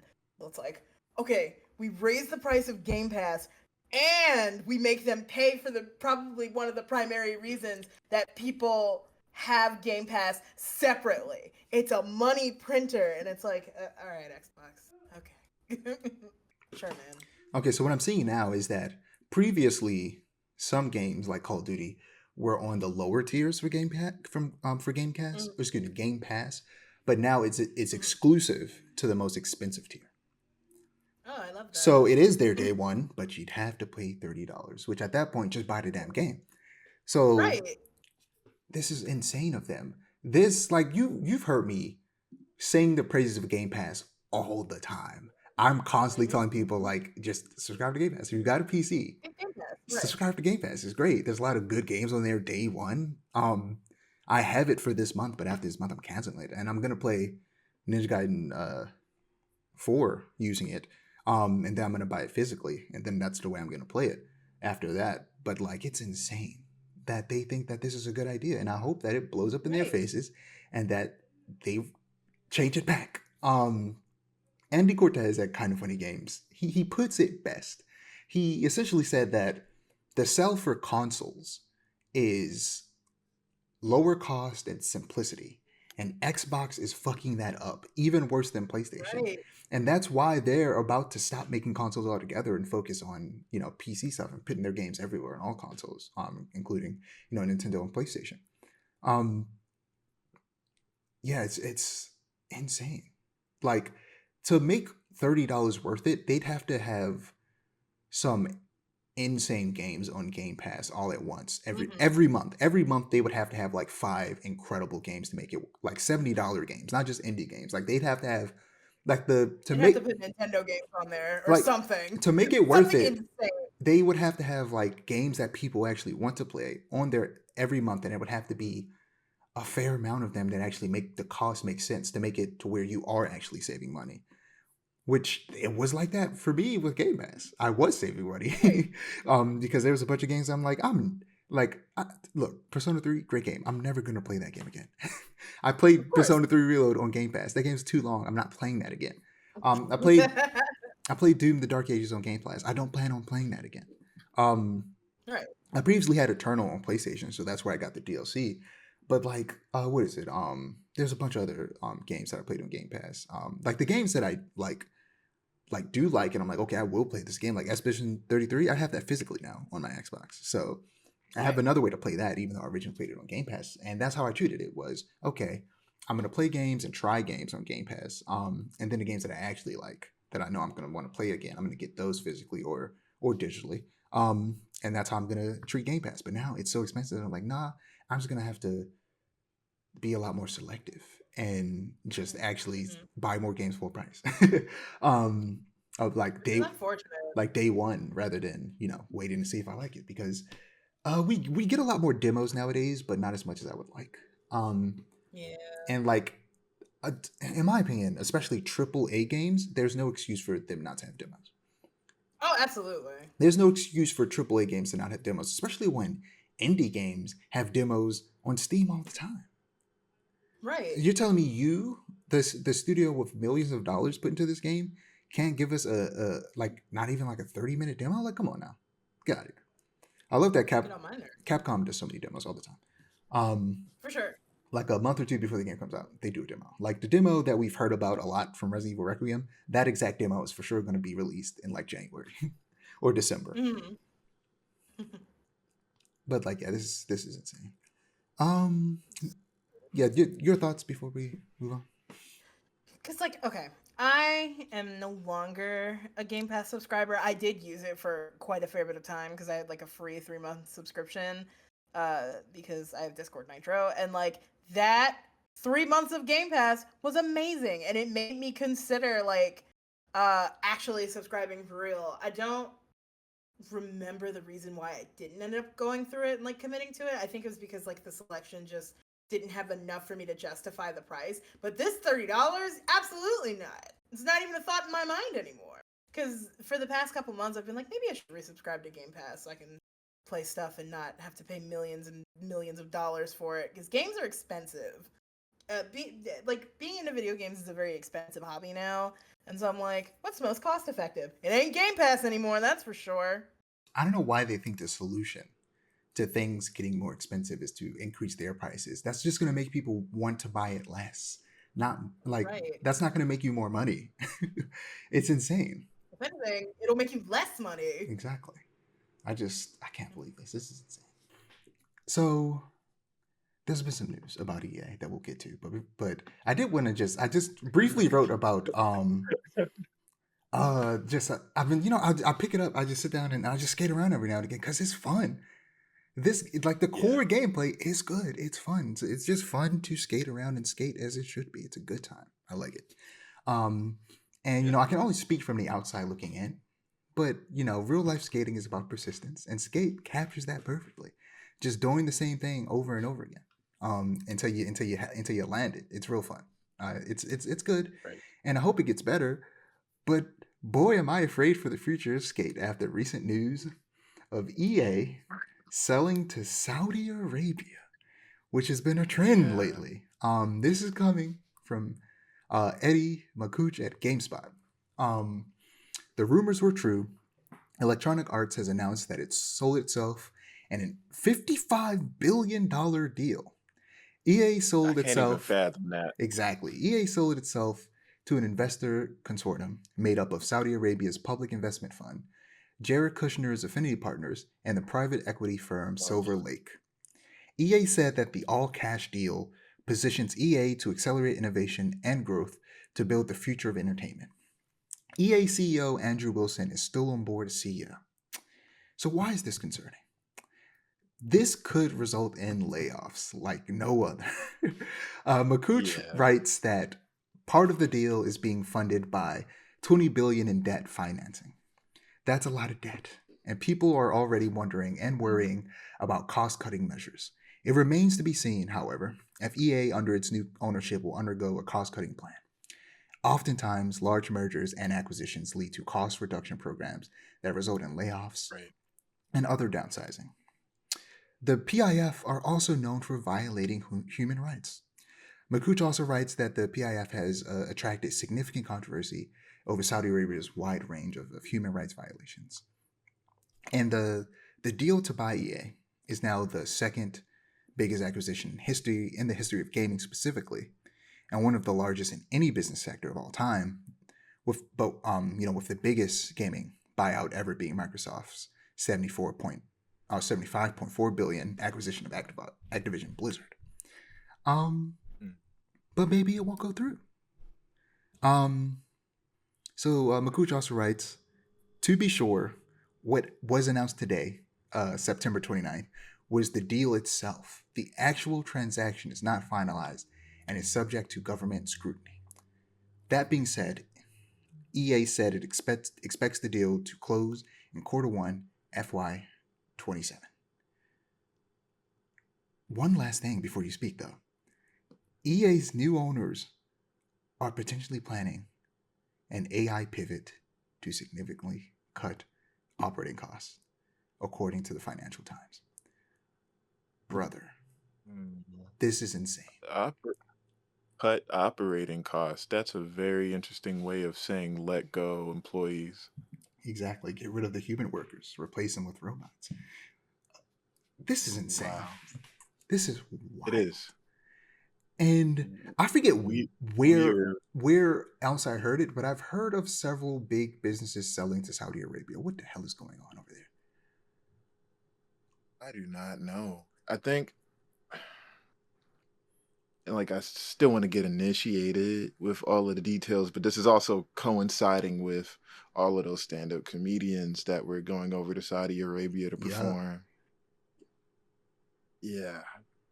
Like I feel like they're definitely trying to do a rebrand and like change the way that they're perceived to the public, and it's definitely just there's something insidious there for sure. But yeah, it's just very weird. It's very weird. These are a lot of crazy moves to do simultaneously. But yeah, that's just immediate what I have to say without Yeah, like really looking into it for sure. deeper. Like But yeah, the biggest weird. This the biggest fate here is sorry. that the layoffs and a bunch of projects just being thrown into the ether. The best Yeah. thing that could happen is maybe IPs being sold to people who actually do things with them. Yeah. Like sell the Dead Space rights to someone who will actually make a Dead Space 2 remake. Mm. But like, Yeah, I don't even. What is going to happen to EA? Yeah, I'm definitely curious about that. like Skate is I definitely feel like on the chopping block in this situation. sure, absolutely, like very niche fan base, free to play model, Unfinished, entirely based on unfinished, entirely based on whether people buy cosmetics or not. mixed Yeah, reviews. yeah. Oof. For, I wasn't expecting the 4 from IGN. Yeah, Skate is definitely on a chopping block for sure. Hopefully, somehow in some way it could become open source, or like maybe they could do some. They could actually make a Zen mode for people to play it by themselves. Sell it to But 2K. yeah, right. Um, like it. You said like 2K. Yeah, sell it to like 2K or Ubisoft. If Ubisoft doesn't get sold Mm. to the United Arab Emirates. Right. No. Like exactly. Yeah. I feel like this is as late as capitalism could get. Like we are in the absolute latest stage. We are in Um, the pits of capitalism. like, mm, And I mean, we'll talk about this in the video game section, which we actually haven't recorded. We were supposed to record Monday. A bunch of stuff happened. Um, okay. I'm gonna record it tomorrow with A, and Uh, Xbox Game Pass price just went up from $20 to $30. I am I heard about unsubscribing. that. It is insane. Yeah, We are in the that pits is of nuts. capitalism, but I'll go deeper into that later this episode. Next, we have the PlayStation State of Play from a few weeks ago, around the end of September. We had a State of Play, and I had to do some cuts. So we're just gonna be talking about the big things that I cared about the most, and I thought would interest you. Um, so first, we have Sorrows. Yes. So this is coming from the PlayStation blog. The events of Sorrows take place on Carcosa, a shapeshifting hostile alien planet, one that changes on every death and offers a variety of environments and enemies for you to encounter. In this gameplay first look, we see our protagonist, Arjun Devraj, performed by Rahul Kohli, exploring the planet as a total eclipse nears. Along the way, he finds Nitya Chandra, performed by, I'm going to try to pronounce these names, Shinori Ramanthan, one of our ensemble cast, and a key character. The stunning environment Arjun explores is that of the lost ancient civilization fueled by the twisted enlightenment of the eclipse. This is just one of the biomes our amazing team on Saros are creating. I guess I didn't write up like kind of what Saros is about, but Saros is from the same the devs that made Returnal, Mm.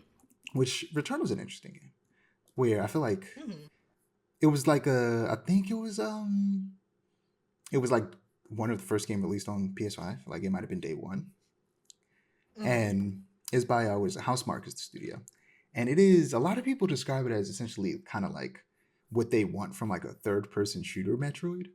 Um, Mhm. and it is a what do you call it, roguelike, third person shooter, Yeah. bullet hell, and it looks cool. I just never got around to playing it, but this one I'll definitely end up checking out. It is on PlayStation Network, or um, what do they call it?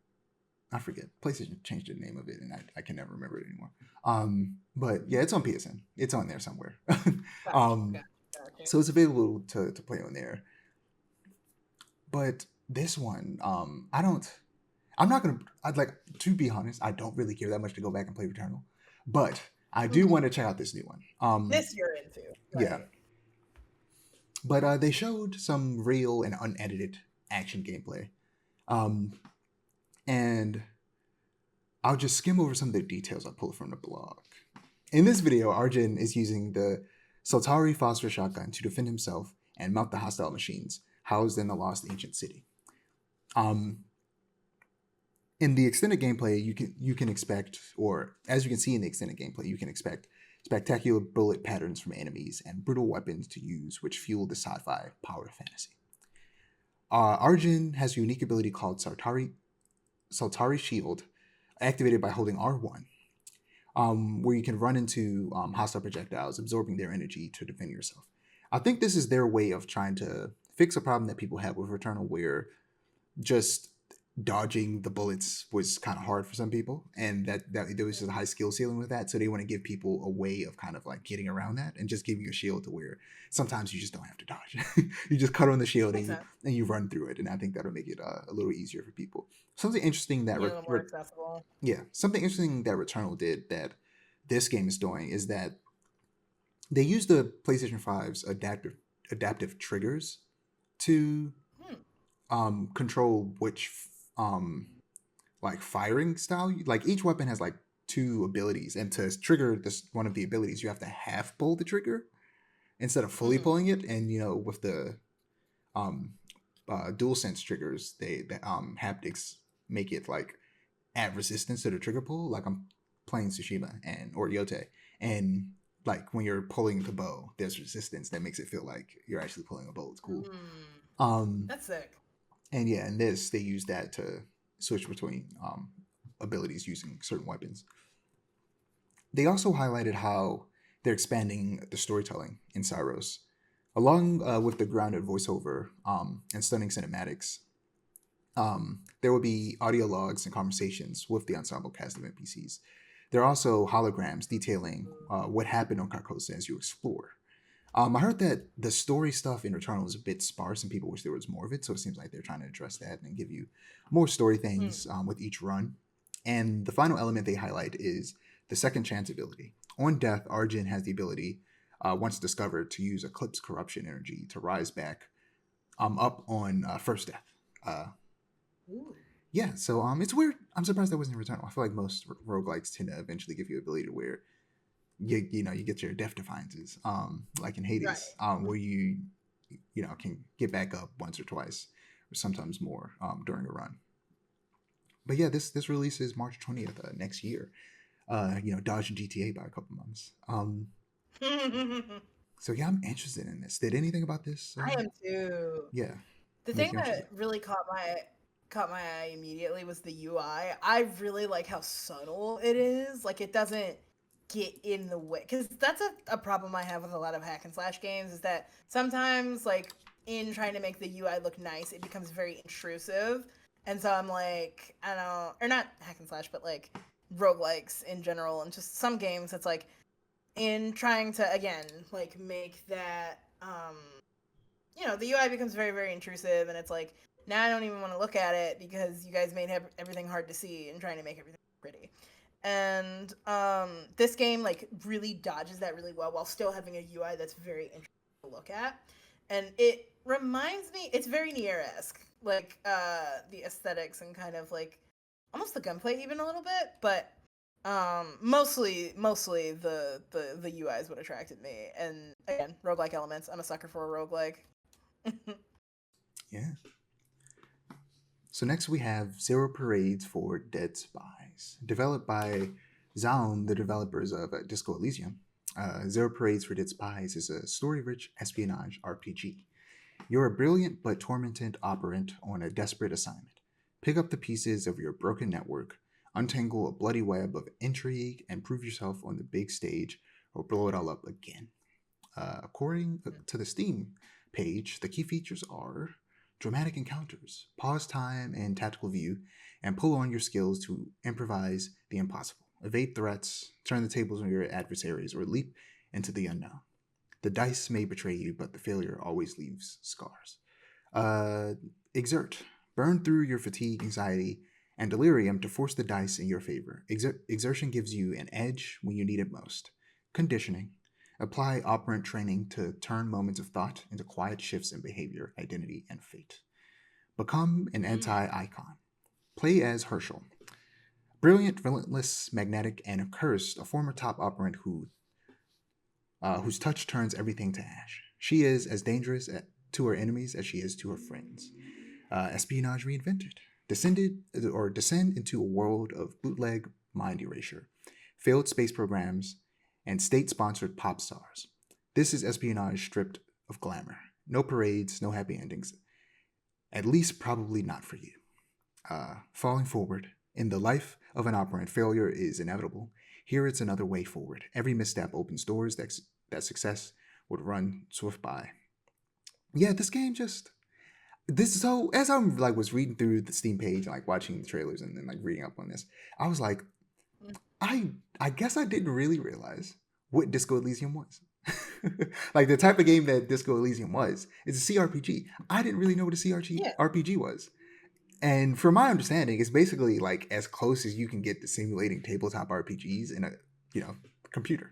Hence the C No, yeah, exactly. and CRPG. Fallout started like that. Yeah, and yeah, the original Fallout was like that for sure. And Baldur's Gate 3 is so much of that. And I was like, oh, I didn't realize this. I didn't realize that's the game was because I was reading, it was like dice rolls. The hell do you mean dice rolls? Like when I hear RPG in reference to video games, I don't think about dice rolls. Right. Unless you're talking Baldur's Gate. So yeah, this, I like some espionage. I like spies. Disco Elysium is a game that has intrigued me. And I'm interested to check this out. This probably be another game where I start here versus playing Disco Elysium. Right. Because that game is RPG. It's long as hell. Who knows if I ever get around to it. Disco Elysium is so fucking long. So freaking long. My bad. I curse all the time. It's so long. I do it sparingly. I do it sparingly, but I be cursing. Yeah, but that game is so long. I love it. I started it a very long time ago, and I'm still playing it.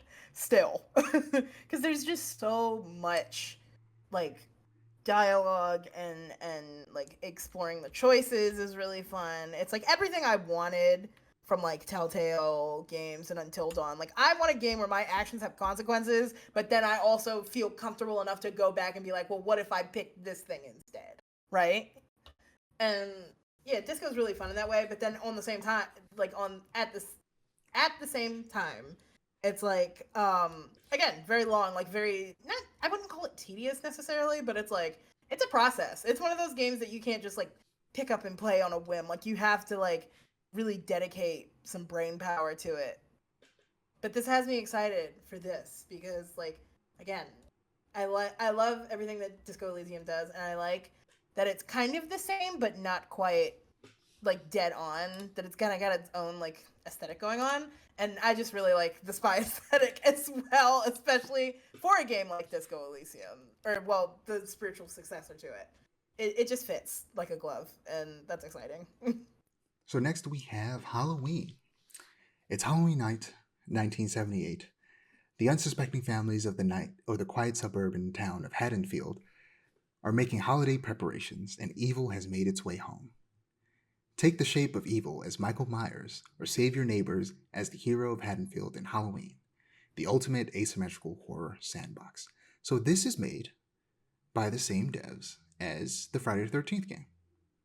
Wow. It even has the same art style and the exact same mechanics, because it basically is just that game.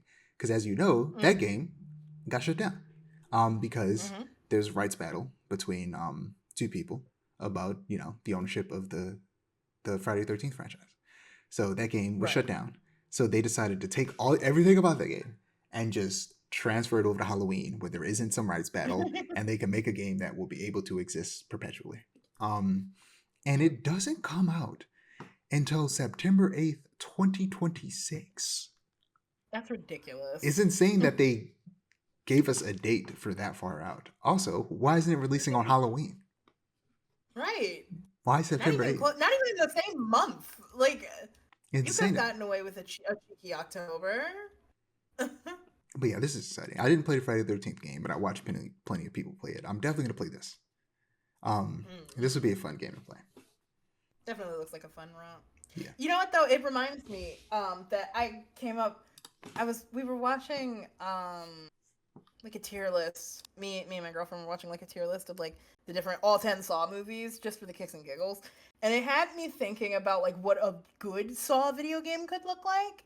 And in my head, it was like this kind of like Mario Maker-esque thing where it's like when you build your traps as Jigsaw because that would be more fun It would in my basically head. be the Outlast trials. Exactly. And like there's like you play into different archetypes of characters. So it's like if you have like an addict who did like a hit and run, like you would play to those strengths. And then on the like online multiplayer side, it's like when you make your traps, you make a character that and you pick aspects of like personality or like things that would get them put in a saw trap and they match you with traps that would like they put you through a saw situation in air quotes and match you like with traps that match your personality archetypes, if that makes sense. Yeah. And I was like, that would be really fun if only I had game development experience. Cool. We talked before about how asymmetrical the Thing game that takes inspiration from Among Us would be so good. It would be so good having like a couple people or one person start off as a monster, then slowly infect people, and then you do the person hits the button, everybody gets together, and they have to choose who they want to accuse, and then they have to like burn them with a lighter to see if they're actually a monster or not. Like it would be great. It'd be sick. Yeah. Next we have the Pulse Elevate. So PlayStation announced a wireless speaker system that piqued my interest. I like to play horror games with headphones on because it makes it more scary. But for the great many single player experiences that I don't use headphones for, these could be great at helping elevate my experience sonically. And hopefully they're reasonably priced, which I doubt. But I've been wanting to get some type of sound system to help elevate that. That'd be cool. But last in the PlayStation State of Play, we have Wolverine. We finally got a trailer for Wolverine, and it looks glorious. For some reason, a lot of people were afraid that it wouldn't be rated M, but I never thought otherwise. Because why make a Wolverine game if you're not going to go all out? They revealed that Wolverine is being played by Liam McIntyre, who I know as Weather Wizard from the Flash CW show. And here's some more info from the PlayStation blog. Independence is often the way of Wolverine. Although keen-eyed fans may have spotted some of the familiar faces he'll encountered on his journey, like the elusive Mystique or the brutish Omega Red, some will fight alongside Logan against all odds, and others will unleash all-out attacks on our hero, such as the Reavers, one of our enemy factions, who will keep our hero's instincts on edge. Speaking of which, our trailer concludes with a prototype of an iconic yet menacing purple robot, the Sentinels, of course. Of course. In this global thriller, Wolverine's search for answers will send him on perilous excursions to exotic locales, including the island nation of Madripoor, the frosted wilderness of Canada, and the narrow city streets of Tokyo.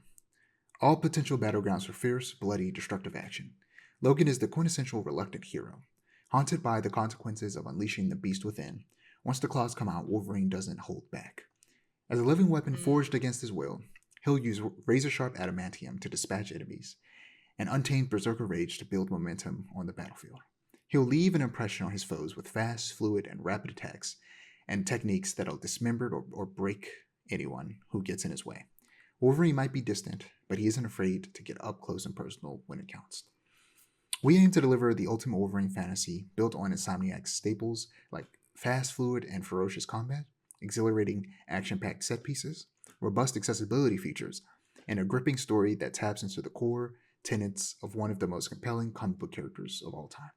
We're breaking new ground with Wolverine, yes, but our penchant for telling stories about heroes overcoming colossal odds is as strong as ever. We're eager to explore Logan's story with you and tap into his signature spin on heroism, which is much darker and more brutal than you might expect from Insomniac. And they said they'll be showing more in spring. And I hope that means an extended gameplay sequence like they do with the Spider-Man games. But as a person who's kind of touchstone to the Marvel Universe is the X-Men, how did you feel about this? Mm-hmm. This game is going to be fantastic. Like, even just from the visuals alone and like how faithful it is to like what in my head, like what I envision in it, like especially Wolverine to look like, while like it strikes that balance between like the weird kind of like realism thing that a lot of like modern superhero properties, movies, games, etc. like try to do, while also sticking true to the source material. Like it's just cartoony enough that I really, really enjoy it. Also, the way they made Logan look in this game is chef's kiss. He's beautiful. And it's like he's very clearly like kind of based off Hugh Jackman, but it's also kind of clear that he's his own kind of, kind of Wolverine in this game. And I really like that they're setting that up, that like, yes, you know the Hugh Jackman Wolverine. Yes, take everything you know about that, throw it out. This is a new guy. And I love that. I love that they're not riding on the coattails of what people expect Wolverine to be based on the X-Men movies. That's not to say Hugh Jackman doesn't do a great job. X-Men Days of Future Past is one of my favorite comic book movies ever. But I'm just really glad the game is going in a different direction, because that means it'll be able to stand on its own legs. Hopefully, fingers crossed, if Insomniac does their job, which I think they will. Yeah, I briefly talked about it with Christian, and we had so much more to say, but it was late at night, and we just needed to stop recording. So we had to stop talking about it. But we touched on like what they could do, where they could go, like what characters could show up. I'm not going to spoil anything, because trust me, I'm sitting on the biggest spoiler of all time that came from the leaks a while back. And I won't tell you. I don't want to ruin that for you. But I will talk about one thing that was leaked that isn't a spoiler for the game, and it's the fact that this could lead to Insomniac making a full-on X-Men game, and not just a sequel to the Wolverine game. So yeah, this could lead to some good things. We see Mystique, we see Omega Red. I'm curious what other X-Men we'll see in this, and like what other villains we'll see. We see Omega Red, like I said. Are we going to see Silver Samurai? Like, are we going to see Sabretooth? I actually saw some other leaks that might have revealed some of the other characters now that I'm thinking about it. But I'm curious who else we're going to see. There were those Insomniac leaks were crazy. And at one point I was just like, fuck it, and just like looked at all of them. And including some gameplay, and like one big spoiler that I'm like, oh, I wish I didn't see this one specifically. Yeah. But yeah, this looks awesome. And it seems like it's gonna be similar to something like Uncharted, where it's more linear. In like Uncharted 4 and The Last was Part 2, and Uncharted Lost Legacy, there was like open-ish areas, but it was still they were still very linear games. I imagine this game is probably going to have something like that, where they give you an area that's more open and you can explore more of it, but ultimately it still will be a linear game. And that'll be cool, because unlike Spider-Man, who just swings all over the place, Wolverine, he has his motorcycle, he jumps around, but not his traversal isn't expansive enough to warrant giving him a full-on open world game. So it makes sense to go more linear, and we even see some very Uncharted style set pieces with like the convoy that he jumps onto. And yeah, this does look cool. I want to see more combat, especially, and see what that looks like. Me too. And I don't know why I was surprised to see him in full costume. Like for some reason I didn't expect to see that in this trailer. I thought it was just gonna be him and his little cowboy hat, his flannel, maybe in a tank. Maybe he's wearing a tank top. But we saw him in his full costume, and that's cool. And just the Spider-Man games have tons of costumes that are like very faithful adaptations of costumes from the comics. So I'm excited to see what costumes for Wolverine they pull in. We're definitely going to get the brown and tan suit, which is my favorite Wolverine suit, which it looked so good in Deadpool Wolverine, and that should have been his costume in that movie. It like, because the main costume in that movie was cool, but like the brown and tan costume in that movie was so good. I had sent, you probably saw it in the chat. I had sent a couple of days ago. It was yesterday actually, a picture of that suit, because that's when I was talking to Christian about it, and I wanted him to check it out.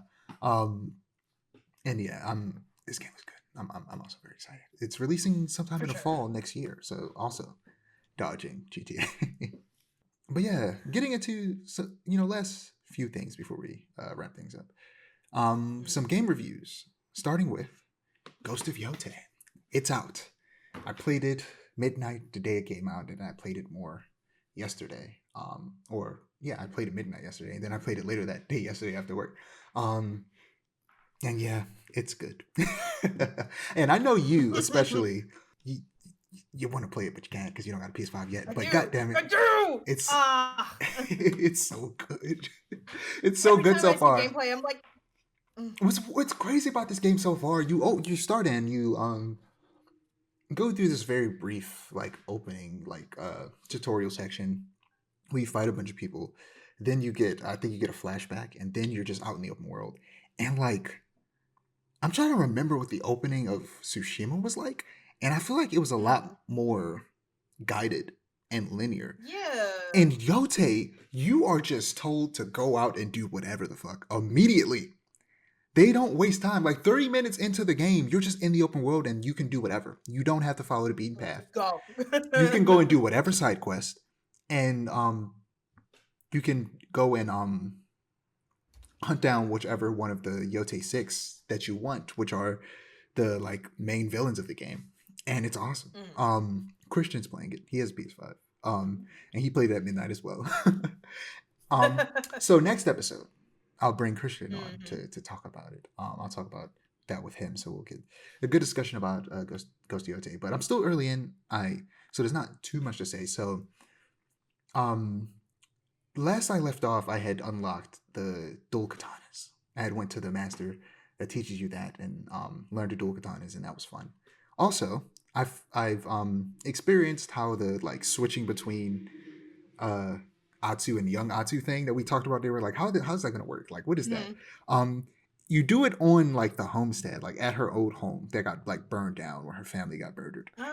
And she's seeking revenge. That's the whole story against the Yotei 6. They came and killed her parents. To give a little bit more context without spoiling things, of course, because I have of course a lot more context now actually playing the game.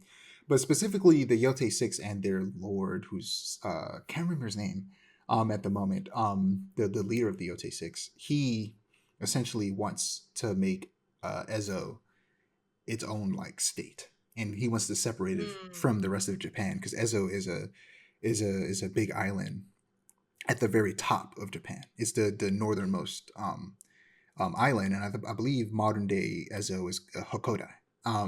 And Gotcha. he is trying to take over the island, and that's the story. And you're seeking revenge against him while he's also doing that. And I can only imagine there's going to be a story of her realizing revenge is bad and helping the people take him down. I'm assuming that. I don't know. But you know how these stories go. Right.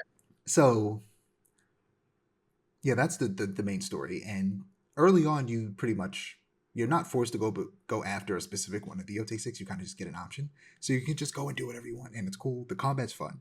Rather than having different stances, you have different weapons. I only have 2 weapons now. I know I didn't do this in the original game, but for some reason I just had the urge. I was like, I want to switch the controls. I want to switch the attack buttons from the face buttons to the triggers. I've been soiled by Elden Ring. Okay, I've been I've been tainted because I'm playing it and I'm like, this don't feel right, and I switched it, and I was like, why does this feel right? This shouldn't feel right, but it does. Yeah, I'm playing. I'm heavy attack, light attack, R1, R2, like it's a goddamn Souls game, because I've been tainted. But switching between weapons is a bit weird, because if you have it in normal, you have to hold the right trigger and then press one of the face buttons to choose between the 4 weapons. If you switch it, you have to hold triangle and then choose one of the bumpers and triggers, and that's a little awkward. So I have to get used to that. But I don't know, for some reason, it's easier for me in my brain to parry when the parry button is right next to the attack button. I don't know why my brain works that way, but That makes sense. That's why I had to switch it. Also, even though I played Hades 2 in early access with dodge on X, I had to switch it to circle when I started playing it, or I'm playing it on Switch, so it's not circle. Whatever circle is, A, which is weird because it's B on Xbox, but I had to switch it from B to A on Switch, which I don't know why my brain just, because like in most games the dodge button is circle, B, or A on Nintendo. So my brain was just like, I have to change it. That's the dodge button. I guess just fully switching to Hades 2, since I don't want to say too much about Ghost of Yotei, of course, and we'll have a much bigger discussion about it next week with Christian. Let's talk about Hades 2. Now, I want to get your experience. I've talked about my experience with early access very vaguely without spoiling anything. Just give me everything. Tell me what it was like to go through that first run in Hades 2. Well, for starters, this game is, to me, it's harder. But maybe it's because like I'm very rusty. I have not touched Hades 1 since I beat it like 3 years ago, and I so this. have been going back to that game Mhm. like a lot. Like even after the early access came out, I would go back and play more Hades 1. And honestly, I think I need to like do a couple runs in Hades 1 crash course because this first run kicked my ass. Okay, I do like the game is very pretty. It's very aesthetically pleasing. Like I love the way it looks, the way it plays is really, really good. But something happened in between the release of Hades 1 and the release of Hades 2 where I started to suck really bad. And it's like, in a way, it's kind of nostalgic because when I first played Hades 1, I sucked really bad, like really, really bad. And it's like, oh, that reminds me of when, playing Hades 1 for the first time. And like, that's was a lot of my experience with this game. It's like, that reminds me of Hades 1, but different or better. And I am very much excited to play more of it. Now that I'm a little freer with the weekend and whatnot. I bought it on Switch. Because, I wanted to be able to take it on the go. But the controller controls are also a big why it's kicking my behind. So I'm gonna probably get for my computer within the next couple days because I tried. I really did try. Yeah, I'm now curious if I don't think it does. If it has like mouse controls on Switch too, because I'm like, nah, I think It about it. probably does. I wouldn't That be would be cool. surprised. I haven't tried it. I have to see. But yeah, I'm playing it on Switch too. And the transfer was surprisingly easy from the save data from my PC to my Switch. That's It was good. very simple because I wanted to stay up till midnight to read it. I mean, watch it. I'm saying read it because I told that story about reading what you call it at the middle of the night, and I wanted to take the edge off with Hades too, but it didn't come out at midnight. It came out in the afternoon that day. So I played it at work during lunch, and I very quickly and easily just logged into my Steam, and then within like a minute, I was in. And my save data was there. It was downloaded, and I hopped in, and it was great. It was very quick and easy. Good. And it's Do you know if it goes both ways? Like if you can transfer from Switch to PC or I'm not sure. I mean, you didn't really. I mean, you were only at the beginning, so I mean, you could I was just gonna say. So just if start at the I beginning. was gonna say if I have to start over, I'm not too torn up about it. But it would be nice. It would be nice if it was cross compatible. But how do you like the new mechanics of the cast? And you only have one weapon so far, the witch staff. But like, how do you like some of the newer mechanics? Like, you don't just dash; you can also sprint. I really like the sprint. I really like the sprint a lot. It kind of like that was a frustration I had with the that like you only had the dash, and it's like, what if I want to move fast but not in and so that's been a good thing. I've never really been a cast user. In Hades 1, I beat the entire game with using it maybe like twice total. But it's a little more accessible now, and like I use it a little more, but still am not like, it's not ingrained into my play style, and maybe that's probably where I'm like throwing my head against the wall a little harder than I need. The cast in this game is much more useful, especially once you start adding stuff to it with boogs. You're gonna use it more. I like towards the end of playing Hades 1, I started using the cast a lot more, but even then, the cast in the first game just wasn't nearly as useful as the one in this game is. Like the game, like the circle cast in this, you will have like a blizzard in it that freezes and does damage to enemies, and like, or like anytime an enemy enters it, they get struck by lightning, and or get set on fire, like things like that. Yeah, like status effects. So like, and that's what I wanted from the cast in original Hades, but it just wasn't that, and it was really unfortunate because I was like, this is probably a really good game mechanic, but I'm struggling because it's just, I don't know, but definitely that. Also, not related to gameplay, there's so many fine women in this video game, and you don't know all I'm saying is bisexuals, we're eating good, okay? Oh yeah, for sure. Let me tell you something. We're eating good. Well, actually, I don't want to spoil it, but this character that shows up in the second area that like didn't have art for a long time, and didn't get art until the very last update before the 1.0 release, and I was like, oh my god, they didn't have to make him so fine. Why did they do this? I was upset about it. But yeah, it's all the characters look good. Everybody looks good. For sure. Listen. It's hard to pick a favorite because like every type of woman that I like is in this video game. I have to go Hecate though. Like I'm a sucker for big buff ladies. I fear. And I don't know. I'm excited to see the rest of the character designs also because that was the thing that I really didn't want to get spoiled on. Like gameplay, whatever. I could have gone either way with like seeing it or not seeing it. I want to see all the character designs fresh. I've only seen like maybe 2 that I haven't seen in game so far, and so I'm like, I'm ready. I'm ready for the rest. Yeah, the first boon you get is from Apollo. He's finally in the game. Mm-hmm. He wasn't in the first game. Now we got Apollo. He was the only. Well, he wasn't the only one. There's some other new gods that are in this that I don't know if you got him yet. But Apollo at the very least was the first one you get because that's scripted. And Right. yeah, it's cool that he's in it. And he's black. Yeah. Yes. And yeah, he looks cool. His design is great, and his boons are godlike. No pun intended. His boons are really good. He has one with his cast specifically that once it disappears, it does damage, and just like a ray of light shines down and destroys everything. That's fire. It's real good. He also has one that makes it bigger. Like before, like for the amount of time that it lasts, it slowly just gets bigger. I think it says like plus 60%, so it becomes 60% bigger. And basically can do whatever effects you have on it. It will do in that area, but it gets bigger before it disappears. It's great. But my first run, playing it again for the first time.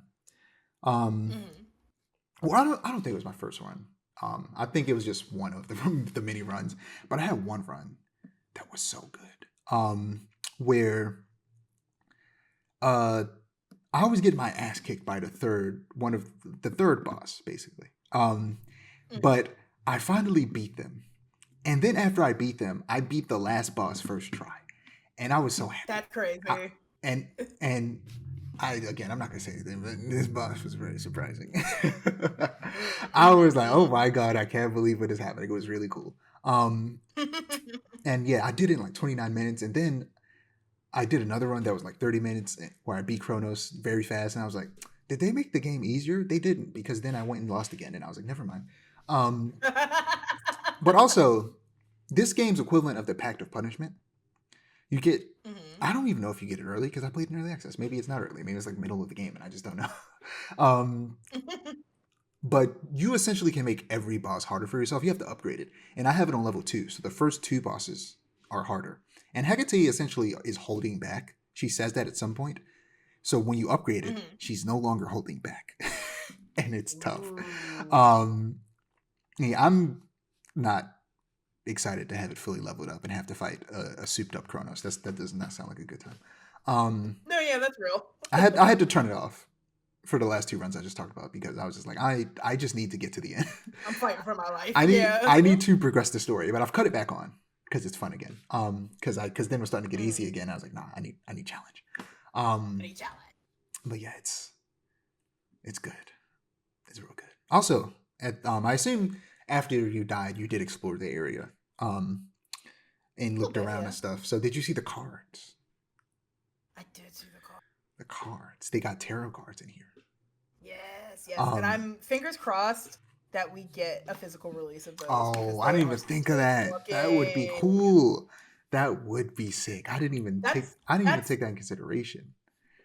That's one of my favorite pieces of like video game merch when there's like a card of some sort. Specifically tarot cards I see a lot. I'm still mad that they release them. Cyberpunk hasn't released the tarot cards from that game because the Cyberpunk tarot cards are cool. I know, they're very cool. And like as a person who like reads tarot, like actually like it's really nice having video game themed decks because you feel like closer to them. I have a Persona 5 deck that I really enjoy like every while. So I'm like we should make some stuff happen. Supergiant, if you released any merch, methinks. Yeah, this game is great, but like, it is. Game of the Year this year is gonna be stacked. A lot of good games. Hades 2 just entered the ring for Game of the Year at the Game Awards later this year, So I want to discuss like who else could be nominated. There are 6 slots for Game of the Year. So we have 5. Right. So it's 5 left. Excluding Hades 2. Obviously, Clay Obscura is gonna be nominated. Oh, of course. I think it's gonna win because I feel like a lot of these are known Mm-hmm. quantities, and as good as Hades 2 is, like it's a known quantity. First game was good; it was great. Clay Obscura was a complete surprise.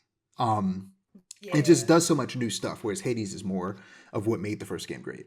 So I feel like it's like Claire Obscura is one of those like lightning in a bottle games that you only get every once in a while, where it's like good premise, good execution, good game, just from the jump, And like maybe Ghost of Yotei will be nominated. It's getting good reviews. I feel like It's getting like really good reviews, so I feel like it'll be up there. Probably maybe Death Stranding 2. Donkey Kong Bonanza could be up there. For sure. Mario Kart World definitely is not getting nominated. No. Not in a billion years. I'm curious. Honestly, if we're talking like, I feel like Sonic Cross Worlds might have a fighting chance. Maybe. Maybe. I'm curious. This is a really big maybe. Yeah, I'm curious if Blueprints will make it for Game of the Year. It'll definitely be in the indie talk, but I'm curious if it'll make Game of the Year.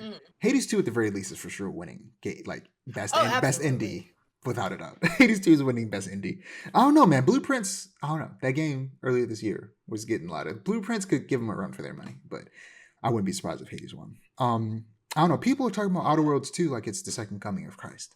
So I'm saying the first Outer Worlds is bad. So like, if Outer Worlds 2 is good, it could be nominated. Right, but I highly doubt it. I really do. I mean, the last game they made was good. What was that game called? Avowed.